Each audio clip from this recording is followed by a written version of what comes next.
Hey guys, tonight we're heading way back, like pre-pillow, pre-language, pre-deodorant kind of back. We're diving into what married sex might have actually felt like if you were a woman tens of thousands of years ago, during the Paleolithic era. Spoiler alert, you probably won't survive this. Between childbirth, infections, mammoth stampedes, and your partner maybe mistaking dominance for romance, you're gonna need a thick mammoth hide blanket and a deep breath. So before you get comfortable, take a moment to like the video and subscribe, but only if you genuinely enjoy what I do here.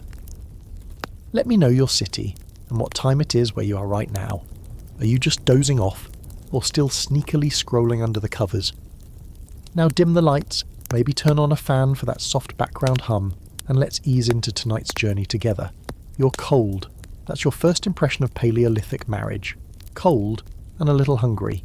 You've been gathering roots all day, your feet are raw, and your partner, let's call him Grog, is still out somewhere trying to spear a wild boar before nightfall. You live in a cramped cave with your kin group, and privacy isn't a thing. If you're lucky, there's a designated rock corner for intimate time, but honestly, you're more likely to just sneak off behind a tree, quietly, because predators. Now, marriage, as you know it, hasn't been invented yet. But you and Grog have a long-term thing going. You've been sharing food, fire, and fleas for a couple seasons. In evolutionary terms, this makes you a pair-bonded hominin. The anthropology crowd thinks early humans didn't just hook up randomly. They formed cooperative duos, maybe to raise offspring, maybe for stability, maybe just because it's hard to get berries alone when you're 8 months pregnant. Sex? It's not quite candlelit and choreographed. You don't know what romance is, but you understand touch, scent, and body warmth. And while male dominance is a factor, bigger muscles, louder voice, better access to the fresh mammoth meat, it doesn't mean you're powerless. Some research suggests Paleolithic women weren't just passive mates. You likely had a voice in who you chose, and if Grog turned out to be more me smash than me respect, you could probably peace out and try your luck elsewhere in the clan. This wasn't a world of marriage licenses and church vows. It was flexible, practical, and deeply rooted in survival. The actual act itself? Again, no beds, no doors, no Spotify playlists, just a cold surface, maybe some animal hides, and an understanding that it's time to try for a baby or reinforce a bond. Fertility wasn't just personal, it was tribal. The new baby meant continuity, more hands for gathering, and eventually more spears on the hunt. That put your womb somewhere between sacred vessel and community investment. Here's where things get a little weird, in a beautifully human kind of way. Among some indigenous hunter-gatherer tribes, our closest living windows into Paleolithic behaviour, women weren't always monogamous. Some groups practiced what anthropologists call partible paternity, the belief that multiple men could father the same baby. So a woman might sleep with more than one man intentionally, hoping to gather father energy from each. The result? Less paternity drama, more collective child rearing, and probably a less possessive attitude toward female sexuality. So while you and Grog might have a bond, there's no ironclad rule saying you can't, say, cozy up to Brock from the next cave over if Grog keeps falling asleep before dark. In some groups, the concept of ownership just didn't apply. That doesn't mean things were paradise, far from it. Violence against women certainly existed. Power dynamics shaped everything. But it wasn't always a one-way street of oppression. You had strategies, alliances, aunties, and sharp rocks if it came to that. The fringe fact here: some ancient cave art might not just be about bison and heroic hunts. Hidden among handprints and spirals are symbols some scholars interpret as early representations of female genitalia. The so-called vulva stones aren't exactly erotic novels, but they hint that Paleolithic people were aware of, and maybe even revered, the female body, at least occasionally. Were they the first pornographers, or spiritual artists channeling fertility magic? No one agrees. The debate rages on, and no one wants to be that archaeologist who yells, "This is a vagina," during a conference. And that leads us to our scholarly head-scratcher. Was Paleolithic sex empowering for women, or not? The evidence is murky, often speculative. On one hand, there's anatomical equality. Women had endurance, strength, and essential skills. On the other, the harsh conditions and physical toll of childbirth suggest your body wasn't always your own. It's hard to feel sexy when you're foraging in lice-infested hides while dodging saber-toothed cats. Still, there's a strange kind of freedom here. No rigid church doctrines, no corsets, no centuries of layered shame. Just instinct, survival, and the occasional cuddle under the stars. If Grog remembers to kill the fire. You fall asleep to the sound of wolves howling outside, Grog's heavy arm draped over your chest. You don't think in words like foreplay or liberation, but you know what you like, what you'll tolerate, and when it's time to slap a hand away. That's something, isn't it? You wake up with a crick in your neck, a smear of ash on your cheek, and a vague memory of Grog snoring halfway through what was supposed to be a moment of intimacy. The Paleolithic world doesn't offer much in the way of romantic closure, so you shift your bones, brush some beetles off your leg, and start prepping for another day of surviving. But tonight, we're time-travelling forward, out of the caves and into the world's first written civilization, ancient Mesopotamia. Welcome to Sumer, where rivers flood unpredictably, the gods are temperamental, and married sex now comes with paperwork. You're now the wife of a respectable man in the city-state of Ur. Your name is etched into a clay tablet, barely. Maybe it's there as a footnote to your husband's business dealings, or as part of a fertility prayer. Either way, your identity is now officially attached to a contract. That's right. Marriage is no longer just a mutual agreement sealed by a shared meal and a handful of mammoth fat. It's a formal, legally binding arrangement with conditions, clauses, and expectations, including the sexual kind. The ancient Mesopotamians weren't shy about defining bedroom roles. Your marriage contract might include specific language about producing children, obeying your husband, or even providing him with a surrogate concubine if you fail to conceive. Romantic, right? And yes, that arrangement also meant your husband's access to your body was more or less guaranteed, as a form of duty, of stability, and as part of your end of the bargain. Now here's the historical fact. The oldest recorded marriage contracts, etched into clay in Sumer and Akkad, outline not just economic arrangements, but expectations around fidelity, especially for women. A woman caught cheating could be punished severely, even drowned in a river. A man, well, he was likely just warned not to embarrass the family. But it gets even more complicated. There was this fascinating legal loophole, the hierarchy of wives and concubines. If your husband took another woman into the home, either as a second wife or a slave concubine, she didn't always have equal status. You, as the primary wife, might still run the household and outrank her. In theory, this gave you some power. In reality, it made for a tense domestic situation where emotional safety was scarce and jealousy was built into the walls. Still, don't assume you had zero agency. Some women in Mesopotamia owned property, ran businesses, and wielded religious influence. As a priestess or temple attendant, you might actually escape marriage entirely. In some cases, temple priestesses, known as Nudtu, were even exempt from childbearing, which may have been a radical form of autonomy in a society where your body was often treated like a baby factory with legs. But here's where things get truly strange and kind of amazing. In certain fertility cults, ritual sex was seen as sacred, like you, yes you, might be selected to participate in a ceremonial act of hieros gamos, or sacred marriage, where a high priest symbolically mates with a goddess, usually represented by a high-ranking woman. These weren't quickie ceremonies. We're talking incense, music, chanting, wine, and full-on performance. You're part priestess, part surrogate deity, part political symbol. And maybe in the right context, you feel powerful, respected, adorned, untouchable by the laws that bind the other wives. Or maybe it's still exploitation with better lighting. That's the ongoing scholarly debate. Was sacred sex empowering, or just patriarchal theatrics wrapped in divine branding? Meanwhile, your average Mesopotamian wife isn't attending orgiastic ceremonies. She's managing the household, raising kids, grinding grain, and performing her expected duties, sexual included, under a system that treats her more like a reproductive unit than an individual with desire. There's no term yet for consent as we think of it today, but that doesn't mean emotions are missing. Love poems exist. Some of them, scrawled in cuneiform, even speak of longing, touch, and pleasure. Not just procreation. One particularly spicy tablet from around 2000 BCE has a goddess whispering, "My precious sweet, let your love be honey upon my lips." See? Not everything was sterile and duty-bound. Passion existed, even if it had to wear the mask of religion or allegory to be acknowledged. But let's not idealize it. Your body is not yours alone. You're expected to be fertile, loyal, and silent about your needs. If you refuse your husband's advances, there's no court you can appeal to. If you suffer pain, fear, or trauma, that's simply not a category people know how to name yet. In some ways, it's worse than in the caves, because now it's codified, written, stamped by kings and scribes.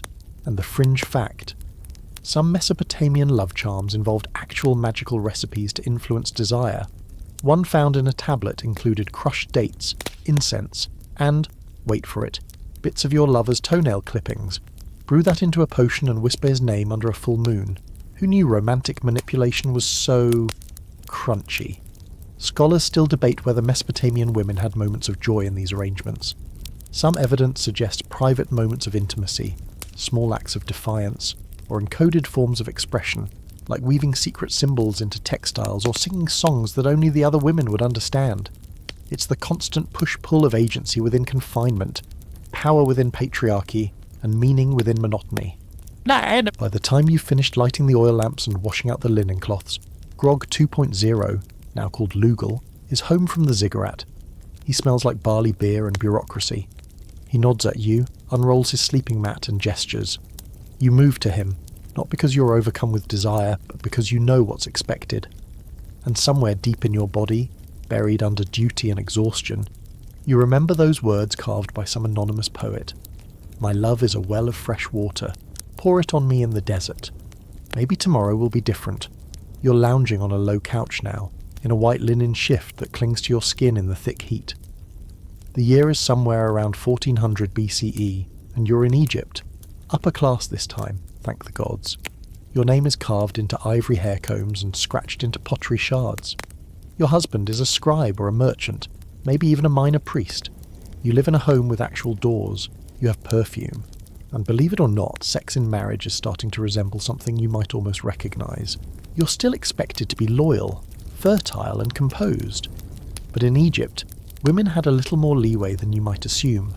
You can own property, you can inherit land, and yes, you can initiate divorce if things go sour, though let's not pretend that makes the bedroom a totally safe place. There's no word for wife in ancient Egyptian that means subordinate. The common term hemet simply means female partner. Sounds promising, right? But let's not get carried away. For all the equality on papyrus, your married sex life is still tangled in religious duty, fertility expectations and societal judgment. Still, the vibe is different here. There's an air of pleasure around marriage. Erotic poetry was not only written, but celebrated. You're not just a womb with feet.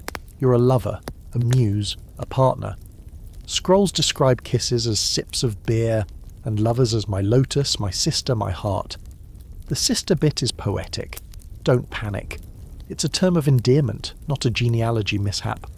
And in practice, well, your nights with your husband might include fragrant oils, music, wine, and, get this, actual foreplay. The ancient Egyptians believed in pleasure, and not just for the man. Medical papyri discuss erotic stimulation, fertility positions, and even mention the clitoris, suggesting that someone, somewhere, was paying attention. You probably have a fertility amulet tucked under your pillow, a clay frog or hippo figurine dedicated to Taweret, the goddess of childbirth. She's part hippo, part lioness, and entirely terrifying in a protective mom way. You pray to her not just to get pregnant, but to survive the experience. Because childbirth, still life-threatening, still brutal. But here, at least, it's accompanied by ritual, magic spells, and midwives who actually know what they're doing. And here's your historical fact. Ancient Egyptian marriage was often informal. No official ceremony, just a mutual agreement to cohabitate. But sex outside marriage, still frowned upon, especially for women. Fidelity was expected, though not always practiced. If you're caught in an affair, you risk social ruin. Or worse, a magical curse etched onto a broken figurine and buried in the sand with your name on it. A lot of problems here were solved with spells and symbolic vengeance. Now for the quirky part. Egyptians believed in post-mortem sex lives. Tumart depicts couples holding hands, embracing, even making love in the afterlife. You and your husband might be buried together with statues of yourselves in intimate poses as if to say, till death, and then forever after. Romantic? Maybe. Or just more pressure. The open scholarly debate here is whether women truly had sexual agency in marriage, or whether the evidence is too idealized. Erotic poems and tender tomb inscriptions might reflect real affection, or simply aspirational fantasies. Were you truly cherished, or were you just idealized as the perfect, fertile, obedient wife? And then there's the temple system. You've heard rumors, maybe even whispered prayers, about the women called shemate, who serve as musicians and dancers in temples, occasionally crossing over into sacred sexuality. Some believe they engaged in ritual sex as part of religious devotion. Others argue this was all metaphor, not literal action. The lines between performance, prayer, and intimacy blur in this sun-drenched world of incense and illusion. At home, though, your marriage is a quieter arrangement. You bathe together, sometimes in a clay tub. You grind barley while your husband reads scrolls. At night, you slip beneath woven linens and he reaches for you. Not always gently, not always kindly, but with a certain familiarity. You know his rhythms, his moods. You've learned when to lean into desire and when to pretend sleep.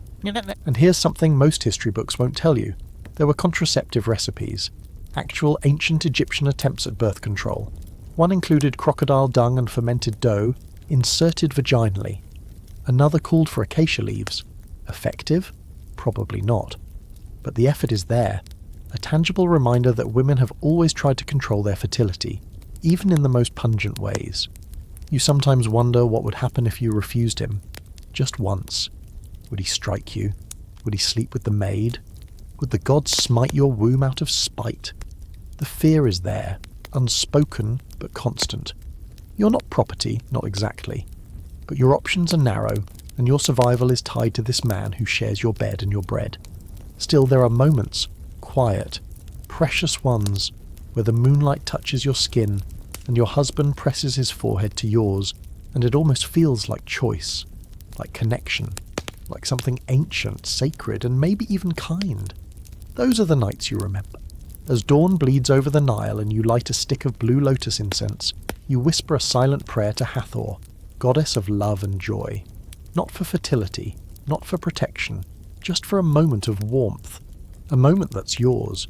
You've left the gentle lotus-scented breeze of ancient Egypt behind, and now you're trudging through the dry hills of Canaan, or maybe shepherding goats in the highlands around Jerusalem, sometime between 1000 and 500 BCE. You're married, again. But now your sex life comes with not just societal rules, but actual divine commandments. This is the world of ancient Hebrew law, where your bedroom is no longer just a personal space, it's also a legal and spiritual battleground. You're a Jewish wife in a tribal world, part of a covenant people. Your marriage isn't just between you and your husband, it's a microcosm of the nation's relationship with God. Sex isn't sinful in itself here, surprisingly. In fact, within marriage, it's expected, even celebrated in certain texts. But it's also highly regulated, woven tightly into purity laws, patriarchal customs, and a serious emphasis on reproduction. And for you, as the wife, that means duty and desire must coexist whether they get along or not. Let's get the historical fact out of the way first. The Torah lays out very specific rules about sex in marriage. There's an entire section of rabbinic tradition, ketubah law, that ensures a husband provides his wife with food, clothing, and conjugal rights. That's right. You're actually entitled to sex, not just subjected to it. If your husband refuses you, he can be held accountable, spiritually and legally. That sounds promising, doesn't it? But before you stretch out and celebrate, let's zoom in on what conjugal rights really meant in this context. This wasn't about your pleasure per se, it was about ensuring reproduction and maintaining a stable household. Sex was a husband's duty to you only insofar as it fulfilled your role as mother, wife, and moral foundation of the family. And once you've given birth to a couple of healthy sons, don't expect much more than routine contact, if that. The actual logistics of sex in this world are tied to purity cycles. After menstruation, you're considered ritually impure for 7 days. During that time, no touching. Not even a casual brush of the hand. Some couples keep separate beds during these days. Then, after a ritual bath, mikveh, you're clean again, and marital sex is allowed. There's something strangely ritualistic about it. structured, predictable, maybe even comforting, but also mechanical. Your body isn't private. It's discussed in law, debated by elders, and analysed in holy texts. Even the Song of Songs, an erotic poem tucked mysteriously into the Hebrew Bible, describes intimacy in symbolic terms: pomegranates, honey, gardens, fawns. It's gorgeous and sensual, but indirect. You can almost feel desire humming underneath the verses, like a secret not quite safe to say aloud. Here's where it gets quirky. Some ancient Jewish sages believed that having sex on the Sabbath was a mitzvah, a blessed act. It's not just allowed, it's encouraged. You and your husband are expected to be physically close, maybe even emotionally attuned, on Friday nights after prayers and wine. It's supposed to be a moment of union, a small echo of Eden. And if your husband's a merchant or a travelling worker, Jewish law actually outlines how often he's supposed to return to fulfill your needs. A sailor, once every 6 months. A donkey driver, maybe every week or two. A man of leisure, daily. It's like an ancient spreadsheet of expected sex frequency. Still, let's not mistake this for egalitarian bliss. While you technically have rights, they're framed by a patriarchal lens. You can't initiate divorce. You can't inherit property unless under very specific conditions. And if you're accused of adultery, things can get dark fast. There's this trial called the Sota, where a wife suspected of cheating is made to drink bitter water in front of priests. Basically a supernatural lie detector test. If her belly swells and thigh rots, she's guilty. If nothing happens, she's innocent. Science? No. Dramatic? Deeply? This is the open scholarly debate. Were women really protected by these laws, or just managed by them? Some argue that for their time, these rules created boundaries around male power, limiting arbitrary violence, formalising sexual rights, and protecting wives from abandonment. Others argue that the system simply reframed control in more refined scriptural terms. You weren't a slave, but you weren't free either. Let's not forget that your worth is still tied to fertility. Barrenness isn't just a personal tragedy, it's a social stigma, even a sign of divine disapproval. Every month that passes without a pregnancy tightens the knot in your stomach. You hear whispers. You feel your mother-in-law's eyes on you. Your husband prays harder. You do too, though you wonder if the heavens ever really listen. And yet, intimacy happens. Not just duty-driven intercourse, but closeness. Maybe your husband holds you softly after a long fast. Maybe he kisses your hairline during the Sabbath blessings. Maybe he thanks God for your presence out loud in front of the family. These moments flicker in the dark like oil lamps, small, flickering lights of tenderness in a structure built of law and pressure. Here's a strange little fringe fact to leave you with. There's evidence some women used aphrodisiacs, fig-based salves, wine infusions, and herbal concoctions to stir desire or soothe tension. One ancient text even references women painting their eyes and scenting their thighs to charm their husband's affections. Not exactly subtle, but then again, why be subtle when the stakes are your comfort, your place, your survival? You go to bed after the candles burn low, your body cleaned, your linens fresh. You lay beside your husband, who begins the Shema, whispering the ancient words, and when he reaches for you, gently as the law requires, you close your eyes and try to remember that in this world at least you are seen. Not fully free, not fully known, but not forgotten either. You're wearing a hymation now, basically a glorified bedsheet, and the sunlight hitting your stone courtyard is hot, dry, and deeply judgmental. Welcome to ancient Greece, somewhere between 500 and 300 BCE. You're married to a man who probably spends more time at the symposium, sipping diluted wine and debating metaphysics, than he does listening to anything you say. And let's just say, your married sex life. It's a carefully choreographed performance in a play where you didn't get to audition. Greek society loves a good category. Citizens, slaves, foreigners, warriors, poets, philosophers. And then there's women, more specifically, wives. You, as a wife, are legally a part of your husband's household, but not really a citizen yourself. You can't vote, own property independently, or even leave the house too often unless it's a festival or funeral. You exist to manage the home, raise legitimate heirs, and keep your husband's lineage clean and respectable. Sex, of course, is part of the job description. Just don't expect it to come with conversation. Your wedding night was likely arranged while you were still a teenager, maybe 13 or 14, handed off from your father to your new husband, who might be twice your age or more. The ceremony wasn't some romantic candlelit affair. It was a transfer of property rights. You were part of the dowry. The bed you now share with your husband is both a literal space and a legal one, a place for producing citizens, not exploring passion. Here's your historical fact. Ancient Greek marriage contracts weren't necessarily written, but they were enforceable. The primary goal? Legitimate children. Athenian law was obsessed with inheritance and the purity of the citizen line. A child born of a legal wife inherited everything. A child born of a concubine or slave? Nothing. So sex with your husband wasn't just expected, it was required to secure your place and your future children's rights. But your husband? He's not expected to be exclusive. Far from it. In fact, most Greek men had 3 categories of sexual partner: a wife for producing heirs, a concubine for daily pleasure, and a courtesan, hetaira, for companionship, conversation, and yes, sex. That last one stings, doesn't it? The hetairae were educated, witty, often foreign, and ironically had more social freedom than you. They could appear at symposia, speak their minds, and wield real influence. You, meanwhile, aren't even supposed to be seen eating in public. This brings us to the open, scholarly debate. Did Greek wives have any sexual agency at all, or were they simply passive vessels for lineage? Some sources, plays, letters, even verses, hinted affection between spouses.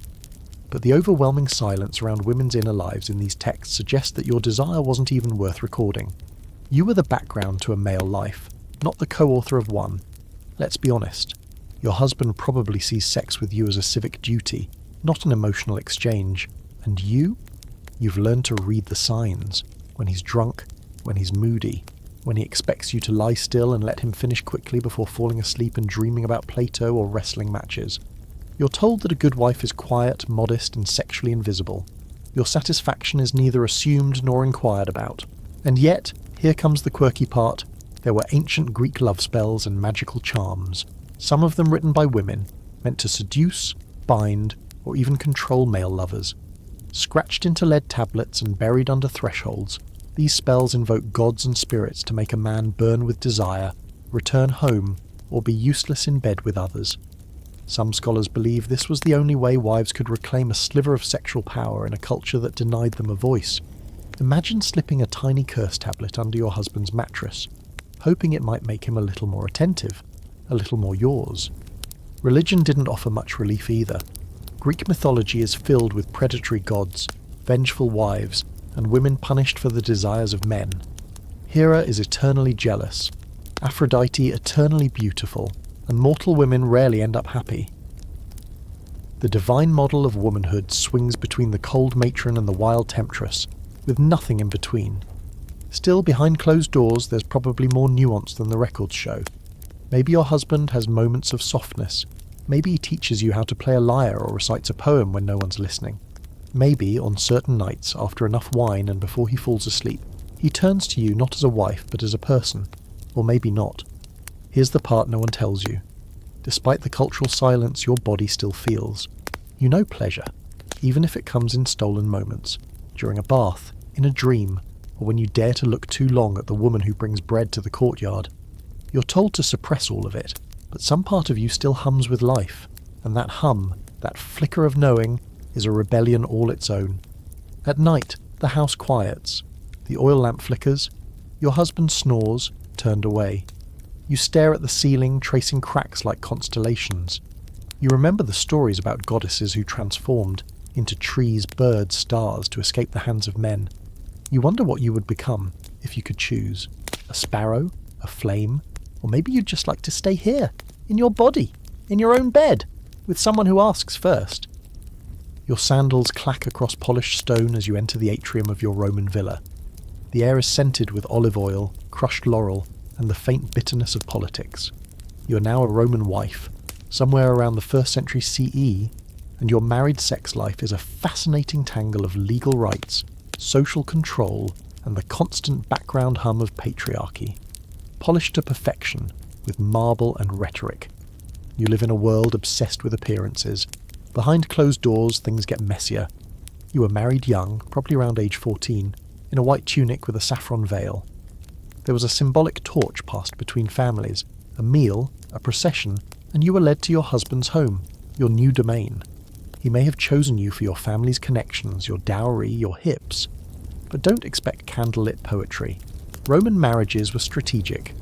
The bedroom was one part of a larger plan, a place for reproducing citizens and reinforcing alliances. Here's your historical fact.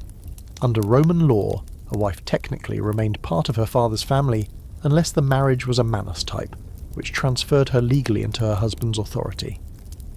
But as the empire expanded, manus marriages became less common.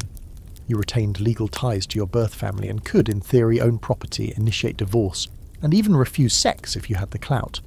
It sounds empowering. On parchment. In reality, not so much. Your husband holds paterfamilias status, the legal and moral head of the household. That means he can arrange your life with absolute authority, including what happens between the sheets. Legally, he's expected to respect your status, but culturally, you're a vessel, a symbol, a womb in fine linen, and while Roman society was more permissive than some, less shackled by religious taboos, more openly indulgent of pleasure, it was also deeply double-standarded. Let's get specific. You're expected to be pudica, modest, quiet, dignified. A Roman matron didn't speak too freely, laugh too loudly, or enjoy sex too visibly. Your role in bed was to be willing but not wanton. Desire in a wife was suspicious. If you liked it too much, you were labelled libidinosa, a woman too full of lust, and that didn't go over well with the neighbours, or the magistrate. Your husband, meanwhile, is free to seek pleasure elsewhere. Courtesans, slaves, boys, it's all legal, as long as he doesn't overstep certain class boundaries. The important thing is he doesn't shame the family. Fidelity, optional, discretion, required. You're expected to tolerate this. Smile politely, keep the bedsheets clean. But here's the real kicker. The Romans had no problem talking about sex. Erotic poetry, graffiti, mosaics. It's all there. Visit a bathhouse and you'll see phallic carvings pointing toward pleasure rooms. Pick up a copy of Ovid and you'll read advice on how to seduce a married woman step by poetic step. Sex was entertainment, a topic for satire, a frequent theme in public art. Just not for you. Not as a wife. And now for the fringe fact. Roman physicians actually wrote about the importance of female orgasm for conception. Some suggested that if a woman climaxed, it helped suck in the semen. A few even believed that mutual pleasure strengthened the fetus. Wildly unscientific? Yes. But it meant that some Roman husbands may have tried to be considerate lovers. Not out of love, but for eugenics. Talk about mixed motives. Still, many Roman women probably figured out ways to carve out moments of power within the rigid roles. Some left behind letters and inscriptions showing affection and humour. A few even controlled their own wealth and households, especially in the imperial elite. There are tombstones for wives that say things like, "My most faithful companion, equal in virtue and love." Were those just formulaic? Maybe, but maybe not. Maybe someone actually meant it. There's an open scholarly debate about how typical that affection really was.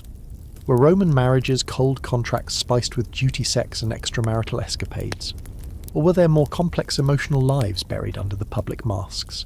The sources, written mostly by elite men, don't say. But you can imagine it. Two people surviving the empire together, learning each other's rhythms, sharing jokes over olives and wine, even if no one wrote it down. That said, you still carry a small bottle of herbs meant to dull sensation just in case. Your friend whispers that you can steep pennyroyal in wine to ward off pregnancy. Not entirely effective, but better than nothing. You hear stories of women using wool plugs soaked in honey, or strange ointments rubbed in secret places. It's all dangerous guesswork, but when you have no choice, desperation makes a potent midwife. Tonight, your husband returns from the forum with a scowl. He's had a long day arguing about aqueducts or grain shipments. He eats without talking, then gestures for you to follow him. There's no music, no candlelit games, just the soft rustle of linen and the press of expectation. You don't cry. You don't protest. You just do what's expected. Because that's what a Roman wife does. And yet later, when he snores beside you, the wine still on his breath, you think about that mosaic in the atrium. The one of Venus reclining, laughing, surrounded by doves. A goddess who knew her power, her body, her pleasure. You trace the shape of her silhouette in your mind and wonder what it would be like to be wanted like that. Not for airs, not for politics, just because someone saw you, really saw you. The torchlight flickers against stone walls, incense curls in lazy spirals toward the rafters. Somewhere outside, a monk chants in Latin, but inside this darkened room, the atmosphere feels more like a confessional than a bedroom. You're now a Christian wife in the late Roman Empire, or maybe the early medieval period, somewhere around 400 CE, and you've just found out that sex, even married sex, is now a deeply complicated spiritual transaction. Spoiler: pleasure has officially become a theological problem. You weren't always taught to feel this way. Your grandmother might have grown up in the last days of pagan Rome, where sex was a part of life, art and religion. But your world is different now. With Christianity rising in influence and eventually becoming the dominant state religion, the bedroom has been converted into something far more restricted. Intimacy, once loosely regulated by social norms and power, is now scrutinized by saints. As a wife in this era, you're told your primary role is that of a helpmate, obedient, modest, and chaste, even within marriage. Not chaste in the literal no sex ever sense, that's for the nuns, but chaste in spirit, clean, controlled, dutiful. Sex is allowed, yes, but only within marriage, only for procreation, and ideally with no extra enthusiasm. If you happen to enjoy it, that's a personal spiritual issue you'll need to work out in prayer.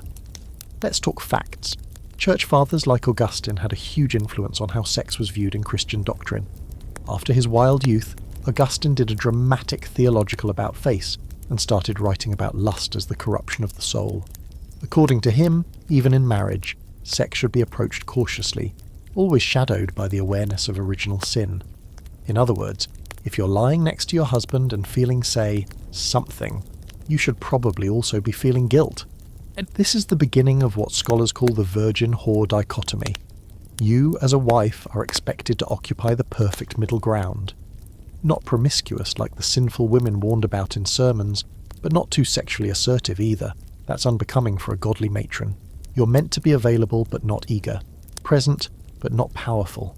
The ideal Christian wife is obedient and silent, her pleasure unnecessary and even suspicious. But here's the twist. Your husband is also getting the same sermons. In theory, Christian men are expected to treat their wives with love, restraint and mutual respect. One passage in Paul's letter to the Corinthians says, "The husband should fulfill his marital duty to his wife, and likewise the wife to her husband." That duty includes sexual availability, and yes, it goes both ways. You could, in theory, quote scripture if he tries to deny you affection. But realistically, scripture doesn't always win over power. There's this strange tension running through your life now, a holy war between body and spirit. Sex is not supposed to be sinful within marriage, but it's also not supposed to be fun. If you take too much interest, you risk being seen as morally weak or even demonic. Medieval monks wrote entire treatises on which sexual positions were appropriate, missionary only, what days were acceptable, not Sundays or feast days, and what thoughts were permissible, no imagining thank you. You could be married for 30 years and still be considered impure if you enjoyed yourself too much. Let's pause for a truly bizarre fringe fact. Some penitential manuals, basically sin guides for confessors, included specific punishments for what went on in the marital bed. One 7th century Irish manual listed separate penances depending on the time of day sex was performed, the position, and whether or not the couple enjoyed it. You might be told to fast for weeks because your husband touched your breast on a Tuesday. It's bureaucratic guilt, weaponized with terrifying efficiency. And that leads us to the open scholarly debate. Did women internalize these teachings, or did they quietly resist them? Some believe women of the time fully absorbed the message that sexuality was shameful, especially after centuries of reinforcement through sermons, saints' lives, and legal codes. Others argue that within homes and private spaces, women found ways to reclaim joy, closeness, and even erotic expression, with or without the church's permission. We have letters, poems, and even bits of devotional writing that hint at tenderness, humour, and emotional intimacy between husbands and wives. You might not talk openly about your feelings, but you know what warmth feels like. You feel it when your husband places a hand on your back without expectation. You feel it when he prays with you, sincerely, before bed. And you definitely feel something, unspoken, primal, when he looks at you with softness instead of ownership. It's rare, but it happens. Still, you're more likely to confide in your confessor than in your spouse, and when you do, you're careful.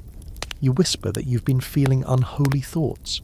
You don't say that you miss the way he used to look at you before the sermons got longer. You don't say that sometimes, in the stillness of the night, you touch yourself in a way that makes you feel both powerful and panicked. You just bow your head and accept the assigned prayers, trying to believe that heaven forgives what it created. You might even be one of the lucky ones who stumbles upon a marriage manual, a kind of proto-self-help book written by monks or theologians for couples. Some of them urge men to be kind, not to force, not to humiliate. It's not exactly sexy, but it's something. A whisper of ethics in a world where silence is the only language most wives get to speak. And so you go to bed, in your wool shift beneath linen sheets, with your husband beside you, and the shadow of divine judgment hanging above. He reaches for you, quietly. You nod, and he takes that as yes.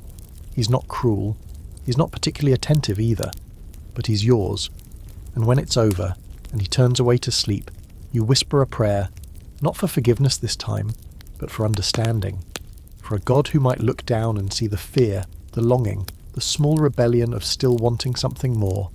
You close your eyes. The candle flickers out. The silence returns. The wind howls through the cracks in the wooden shutters. It's cold in your room, colder still in your marriage.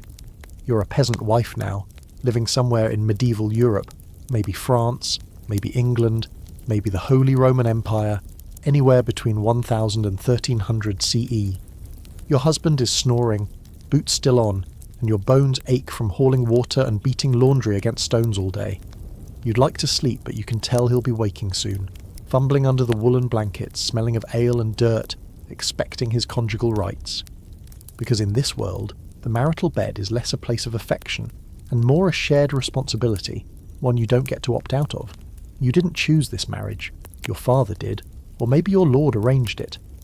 There were no romantic courtships, no sweet letters or stolen glances.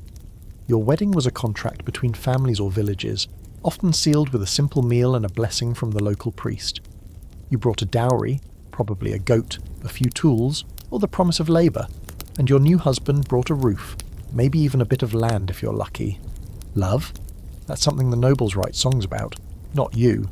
Let's start with the historical fact. In medieval Europe, the Church officially recognised marriage as a sacrament by the 12th century. That means it was holy, ordained by God, and publicly binding. A man and woman were to be one flesh, in body and spirit. This granted married women a few protections, like the right to conjugal relations, and sometimes the ability to contest abandonment. But in practice, that one flesh usually meant your husband's needs, your husband's timing, and your husband's power. And once you were wed, there was no such thing as marital rape, because you were no longer considered to have autonomy over your own body. The irony is brutal. In theory, Christian marriage elevated the status of wives, emphasizing mutual responsibility and spiritual unity. In reality, especially for peasants, it just meant your suffering now had holy branding. Sex was your duty, like tending the fire or feeding the pigs. If you denied your husband, even out of exhaustion or illness, you risked being accused of sin, or worse, of inviting him to seek comfort elsewhere, which would then somehow be your fault too. Privacy? Not a thing. You likely share a one-room house with your children, in-laws, maybe even livestock. If you're lucky, there's a curtain you can pull around your straw bed.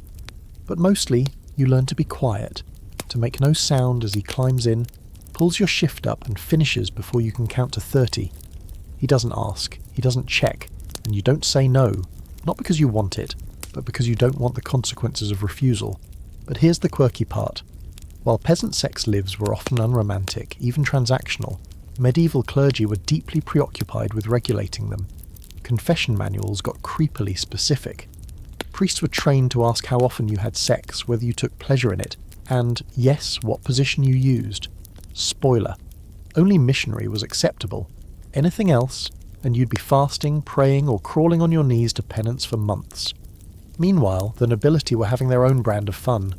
Up in the castles and manor houses, troubadours sang of courtly love. a chaste but passionate devotion to an unattainable woman, usually someone else's wife. It was emotional, poetic, and completely separate from the cold arrangements of actual marriage. So while you're down here boiling linens and nursing an infant while your husband gets handsy after supper, Lady Eleanor up the hill is writing love poetry to her cousin's husband while her own spouse is off crusading. Romance was theatre, marriage was maintenance. Now, let's take a quick detour into the fringes of the medieval sex life. In some communities, especially in urban centres, you might have visited a marriage bed tester before your wedding night. That's right, someone would physically inspect your bed to ensure it was large enough and structurally sound enough for the consummation. If the bed broke, it might be seen as a bad omen, or a testament to your husband's enthusiasm. And that leads us into the open scholarly debate. Were peasant women completely powerless in their marriages, or did they carve out hidden forms of agency? Some evidence suggests rural wives could and did negotiate for better treatment, using family ties, village gossip, or even the threat of church involvement to gain a little leverage. Others argue that the vast imbalance of power and lack of education made true sexual consent impossible. The truth, as always, likely sits somewhere in between. Sometimes, on feast days, your husband drinks too much, and you both collapse laughing into bed after dancing in the mud. Those are the good nights, rare but remembered. Sometimes he softens when you're sick. Sometimes you both stare at the same stars and feel like equals just for a breath. But most nights are a quiet ache. You sleep light, trained to wake at any shift of weight beside you. Your children snore in the corner, curled up like puppies. The fire has burned low, and your husband shifts beside you, his hand already moving toward your hip. You turn toward the wall, press your forehead into straw, and let him. It's easier than saying no, and tomorrow you'll churn the butter, mend the linen, and feed the animals like nothing happened. Because you love your children. You need the roof. And you've learned that survival sometimes sounds like silence. The call to prayer echoes softly from a nearby minaret, the sound rising like mist into the still heat of the night. You sit on a cushion, veiled, combing your oiled hair by lamplight. This time, you're a wife living during the Islamic Golden Age, maybe in Baghdad, Damascus, or Cordoba, somewhere between the 8th and 13th centuries. You've been educated in a way. You can recite poetry. You've read some of the Quran, or at least heard it enough to know the cadence. And now, here in the flickering candlelight, your husband waits for you beyond the curtain. You're expected. But here's the twist. You may actually be wanted too. This is one of the rare historical moments where marriage and sex for women aren't framed solely in terms of silent duty. Don't get too excited. This isn't a modern paradise. But the cultural landscape of the Islamic Golden Age held a unique tension. Rigid patriarchal structures on one hand, and a surprisingly open, and sometimes celebratory, discourse around female pleasure on the other. Welcome to the contradiction. Here's your historical fact. Classical Islamic scholars and jurists, while deeply invested in regulating sexuality, often emphasized mutual satisfaction between spouses. The Prophet Muhammad himself is reported to have spoken of the importance of kindness, foreplay, and sexual pleasure for both partners. One oft-quoted hadith even encourages men not to rush upon their wives like beasts, but to engage them with gentleness and consideration. It's a small detail, but huge in context, because unlike in many other cultures of the time, female sexual pleasure wasn't seen as shameful. It was, in theory, part of a healthy marriage. In theory, your marriage likely came by arrangement, possibly when you were quite young. You may have joined your husband's household with gold bracelets and silks, or with nothing at all depending on class. The mahr, a bride gift separate from dowry, is legally yours, meant to offer some protection and leverage. And your husband is instructed by Islamic law to fulfill your sexual needs, not just expect his own to be met. If he neglects you, you can, in theory, take that to a judge. It's not about romance, it's about contract, balance, justice. It sounds empowering, but as always, there's a gap between law and lived reality. You're probably veiled in public, modest by design and expectation. Your sexuality is guarded carefully, but it's not erased. In fact, in private, women talk. In the bathhouses, at home, behind thick curtains, wives share stories, advice, complaints, and even bedroom strategies. The idea that women are sexually passive doesn't quite take hold here. If anything, there's a quiet understanding among your peers that you are supposed to feel pleasure, that good sex is not only your right, it's a sign your marriage is working as it should. And then there's the fringe fact. One of the most infamous erotic manuals from the Islamic world, The Perfumed Garden by al-Nafzawi, written in the 15th century but drawing from earlier traditions, openly discusses female anatomy, pleasure, orgasms, and sexual compatibility. Entire chapters are devoted to foreplay techniques, and even to warning men against neglecting their wives' desires. Yes, some of it is deeply problematic by modern standards. Yes, it's written by and for men. But it's still a reflection of a culture where these things could be discussed. Openly, without shame. Your husband may have studied such a text, or heard it referenced in courtly poetry. Maybe he has learned that to be a good husband, he must listen, to your body, if not to your words. If he is wealthy, educated, and thoughtful, he may actually try. He may oil your feet, kiss your stomach, whisper verses from Rumi in your ear. If not, you may simply endure, quietly measuring each night by how quickly it ends. And here comes the open scholarly debate. How free were women, really, within Islamic marriage during this period? Some historians point to surviving court records where women sued for divorce, citing sexual neglect. Others highlight the rise of female poets, scholars, and even physicians who wrote about love and desire. But critics argue that these were exceptions, not norms. That for every educated wife in Cordoba, there were hundreds of women in small villages who had no choice, no voice, and no safe exit. You lie on embroidered cushions and listen to the fountain trickling in the courtyard. The air is thick with jasmine. You remember a poem you once heard. She entered my garden, where roses bloomed not from water, but from the fire in her glance. You wonder if the poet's wife ever read those words. You wonder if she was ever the one being written about, or if she, like you, simply lay in the dark and imagined a love that burned, rather than smouldered. Sometimes you want to ask him, do you see me? Not just my body, not just what I can give you, but me. The girl who used to climb the pomegranate tree barefoot. The girl who still loves stories. The girl who sometimes cries after pleasure because it's the only moment she feels real. But you don't ask. You let the silence stretch between you. He reaches for you, and you offer what's expected. Maybe he's gentle tonight. Maybe he listens.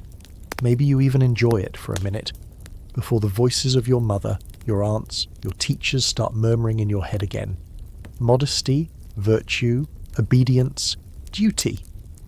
Still, somewhere beneath all that, your body remembers it was made to feel. You fall asleep with the scent of oud in your hair, your limbs still warm. Somewhere beyond the walls, the moon slips behind a minaret, and another call to prayer rises into the darkness. A reminder that even here, in this complicated world of rules and rituals, there's still a pulse, still a heartbeat, still you. You're adjusting the folds of a velvet gown that weighs more than your dignity. Your bodice is cinched too tight, your breath shallow, and the marriage you're in is about as romantic as a tax audit. Welcome to the Renaissance, somewhere between the 14th and 16th century, depending on who's keeping the calendar, and you're a wife in a well-to-do European household. Maybe Florence, maybe Paris, maybe Venice. Wherever it is, there's art on the walls, wine in the goblet, and absolutely zero tolerance for women wanting anything too loudly, including sex. The Renaissance gets all the credit for sparking genius and creativity, but for married women, let's just say it was less about rebirth and more about repackaging oppression with better paint. You're expected to be beautiful, virtuous, and quiet. The model wife is a Madonna with a good dowry, steady womb, and ideally no opinions. That's your job. Your husband? He gets to be a merchant, a thinker, a lover of art, and sometimes just a lover of someone else. Let's get to the historical fact. Renaissance marriage was still fundamentally a business deal. Families arranged matches for political gain, social advancement, or cold, hard economic security. The dowry system hit peak importance during this era, with some women's entire marital fate riding on how many silk sheets and silver goblets they came with. Love, optional, sex, obligatory. Your consent wasn't exactly part of the ceremony. In many cases, you were a teenager married off to a man in his 30s or 40s, because hey, what says emotional connection, like a 2-decade age gap? But here's where the Renaissance added its own spicy contradiction. While public expectations around marriage emphasized chastity, purity, and control for women, the cultural world exploded with erotic art and literature. If you were a wife, your own sexual identity was kept locked behind doors. But if you were a mistress, suddenly you were the star of the show. Courtesans, especially in cities like Venice and Florence, were educated, charismatic, dressed to kill, and fluent in seduction. They appeared in paintings, poetry, and salons. Meanwhile, you, legally married, socially sanctioned, couldn't even read Boccaccio without someone raising an eyebrow. That's the first slap, the double standard. The second? Your husband probably has one of those mistresses, or he spends time in the company of male apprentices who are conveniently attractive and young. In many elite circles, it's an open secret, and while there are rules on paper, technically adultery is a crime, the reality is that these rules rarely apply to powerful men. If you cheat, though, all bets are off. The punishments range from forced confinement to public shaming, or worse. So even if you're lonely, neglected, or genuinely in love with someone else, your options are limited. Let's drop in a fringe fact here. Some Renaissance marriage guides, yes, they existed, warned men not to be too passionate with their wives, lest they awaken dangerous desires. One Italian treatise even suggested that women who enjoyed sex too much were prone to hysteria, deception, or, gasp, independent thought. The logic went like this.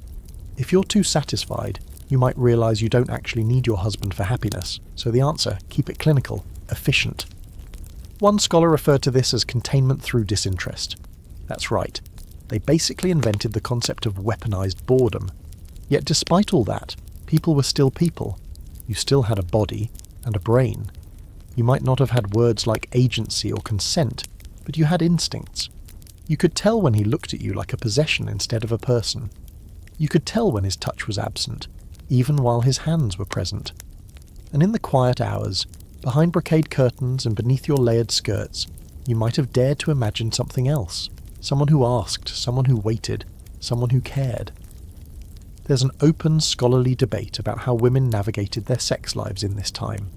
Some letters, hidden diaries, and poems suggest that women formed close emotional bonds, sometimes with other women, sharing secrets, comfort, even sensual companionship. Others point out that most of what we know comes from the writings of men, especially clergymen who weren't exactly known for recording women's pleasures without adding a layer of sin and scandal. Were you a suppressed prisoner of your marriage, or a quiet subversive finding joy where you could? History offers hints, but not clarity. And then there's the art. Oh, the art. Plump nude women lounging with coy smiles, lovers entwined in gardens, Venus rising from seashells, painted by men for male patrons, but still reflective of the culture's deep and selective obsession with beauty and eroticism. You probably see these paintings on your husband's walls. You probably look nothing like them, and even if you did, that version of you isn't supposed to exist in the marriage bed. That version is only allowed on canvas. But here's the secret.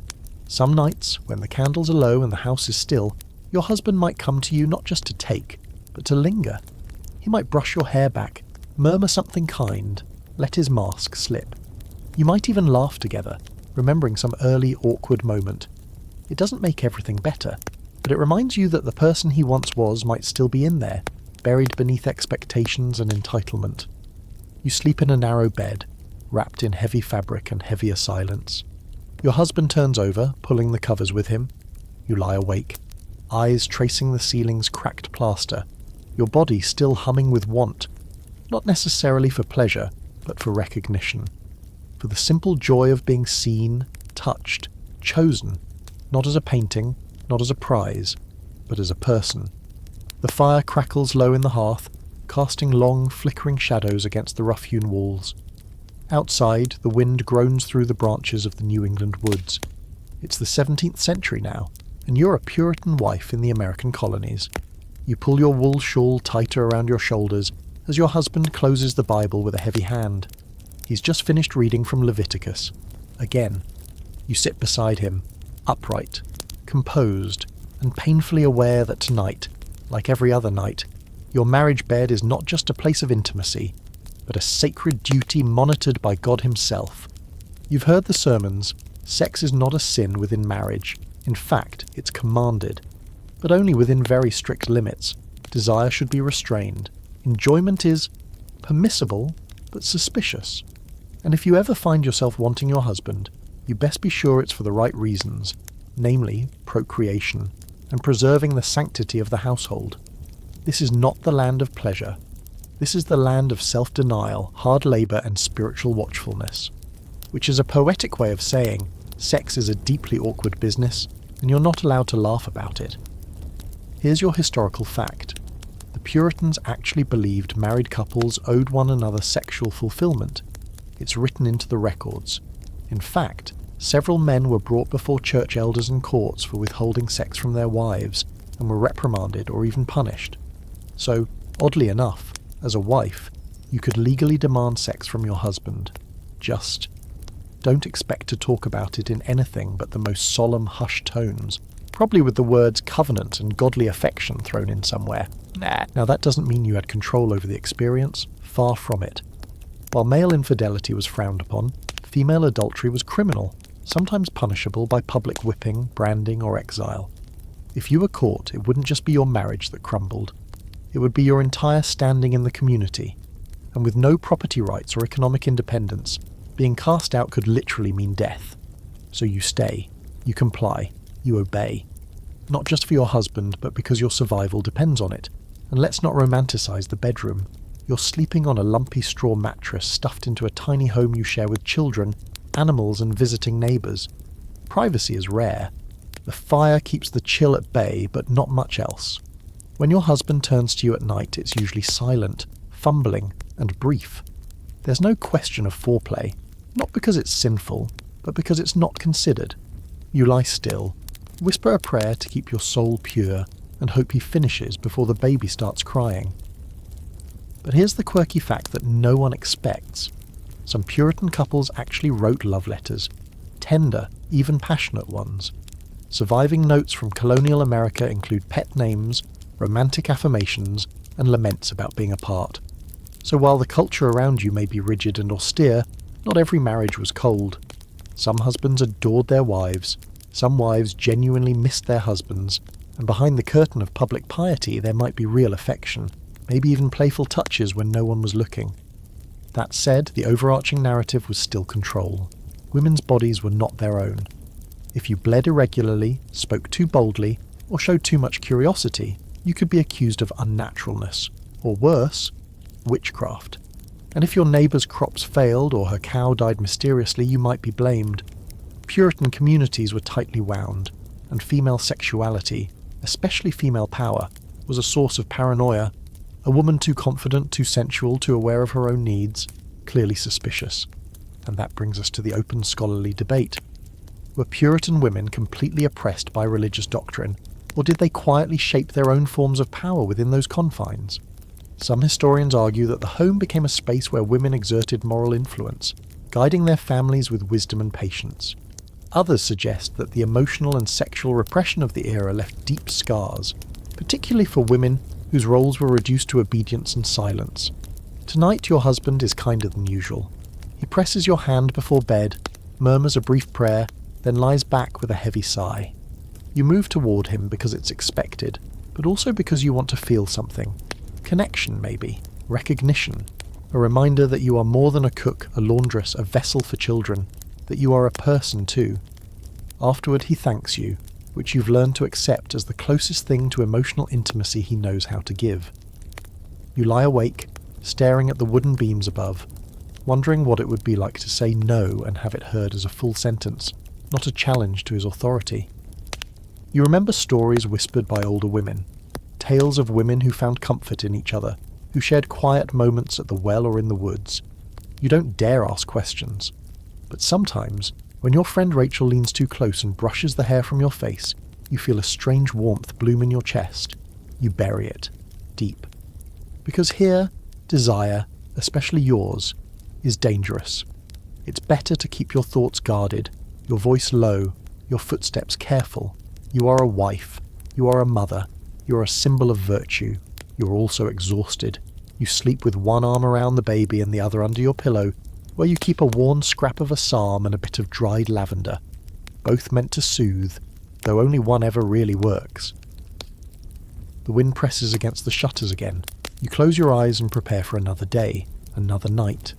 The light filtering through your parlour window is soft and golden, the kind that makes everything look more genteel than it really is.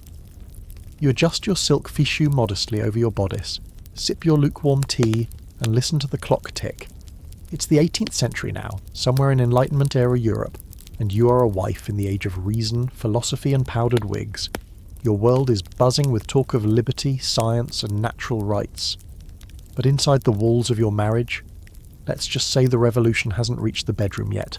Your husband is a man of intellect. He reads Voltaire. He quotes Rousseau, especially the bits about the natural order of women being nurturing and submissive. He probably talks a great deal about logic and virtue, and he may even believe he respects you in his way. But when it comes to sex, the Enlightenment hasn't exactly illuminated your side of things. You're still expected to do your duty, bear his children, and keep your appetite for anything, especially pleasure, firmly in check. Let's begin with the historical fact. While the 18th century saw tremendous intellectual shifts in Europe, including the rise of companionate marriage, the idea that spouses should also be friends, these ideas were mostly aimed at middle and upper-class men. Women were still largely viewed through the lens of biology and reproduction. Medical texts from this period described female anatomy with absurd confidence, and even more absurd inaccuracy, often claiming women's sexual arousal was unnecessary for conception, or worse, that too much desire could lead to madness or uterine wandering. That's right. The wandering womb theory was still hanging on despite all this enlightenment. You were likely married in your late teens to a man you barely knew but were taught to admire. The wedding ceremony was elegant, the legal papers drawn up with precision, and you were sent into his home like a neatly wrapped parcel of virtue and property. On your wedding night, you were probably terrified, not just because you didn't fully understand what was about to happen, but because no one had ever asked if you wanted it. Now, a few years into marriage, sex is a scheduled event. It's done quietly in the dark, often with you pretending to be asleep or compliant. Not resistant, that would be dangerous, but passive, emotionless. You've learned that to show interest is to invite suspicion. Why would a proper lady want sex?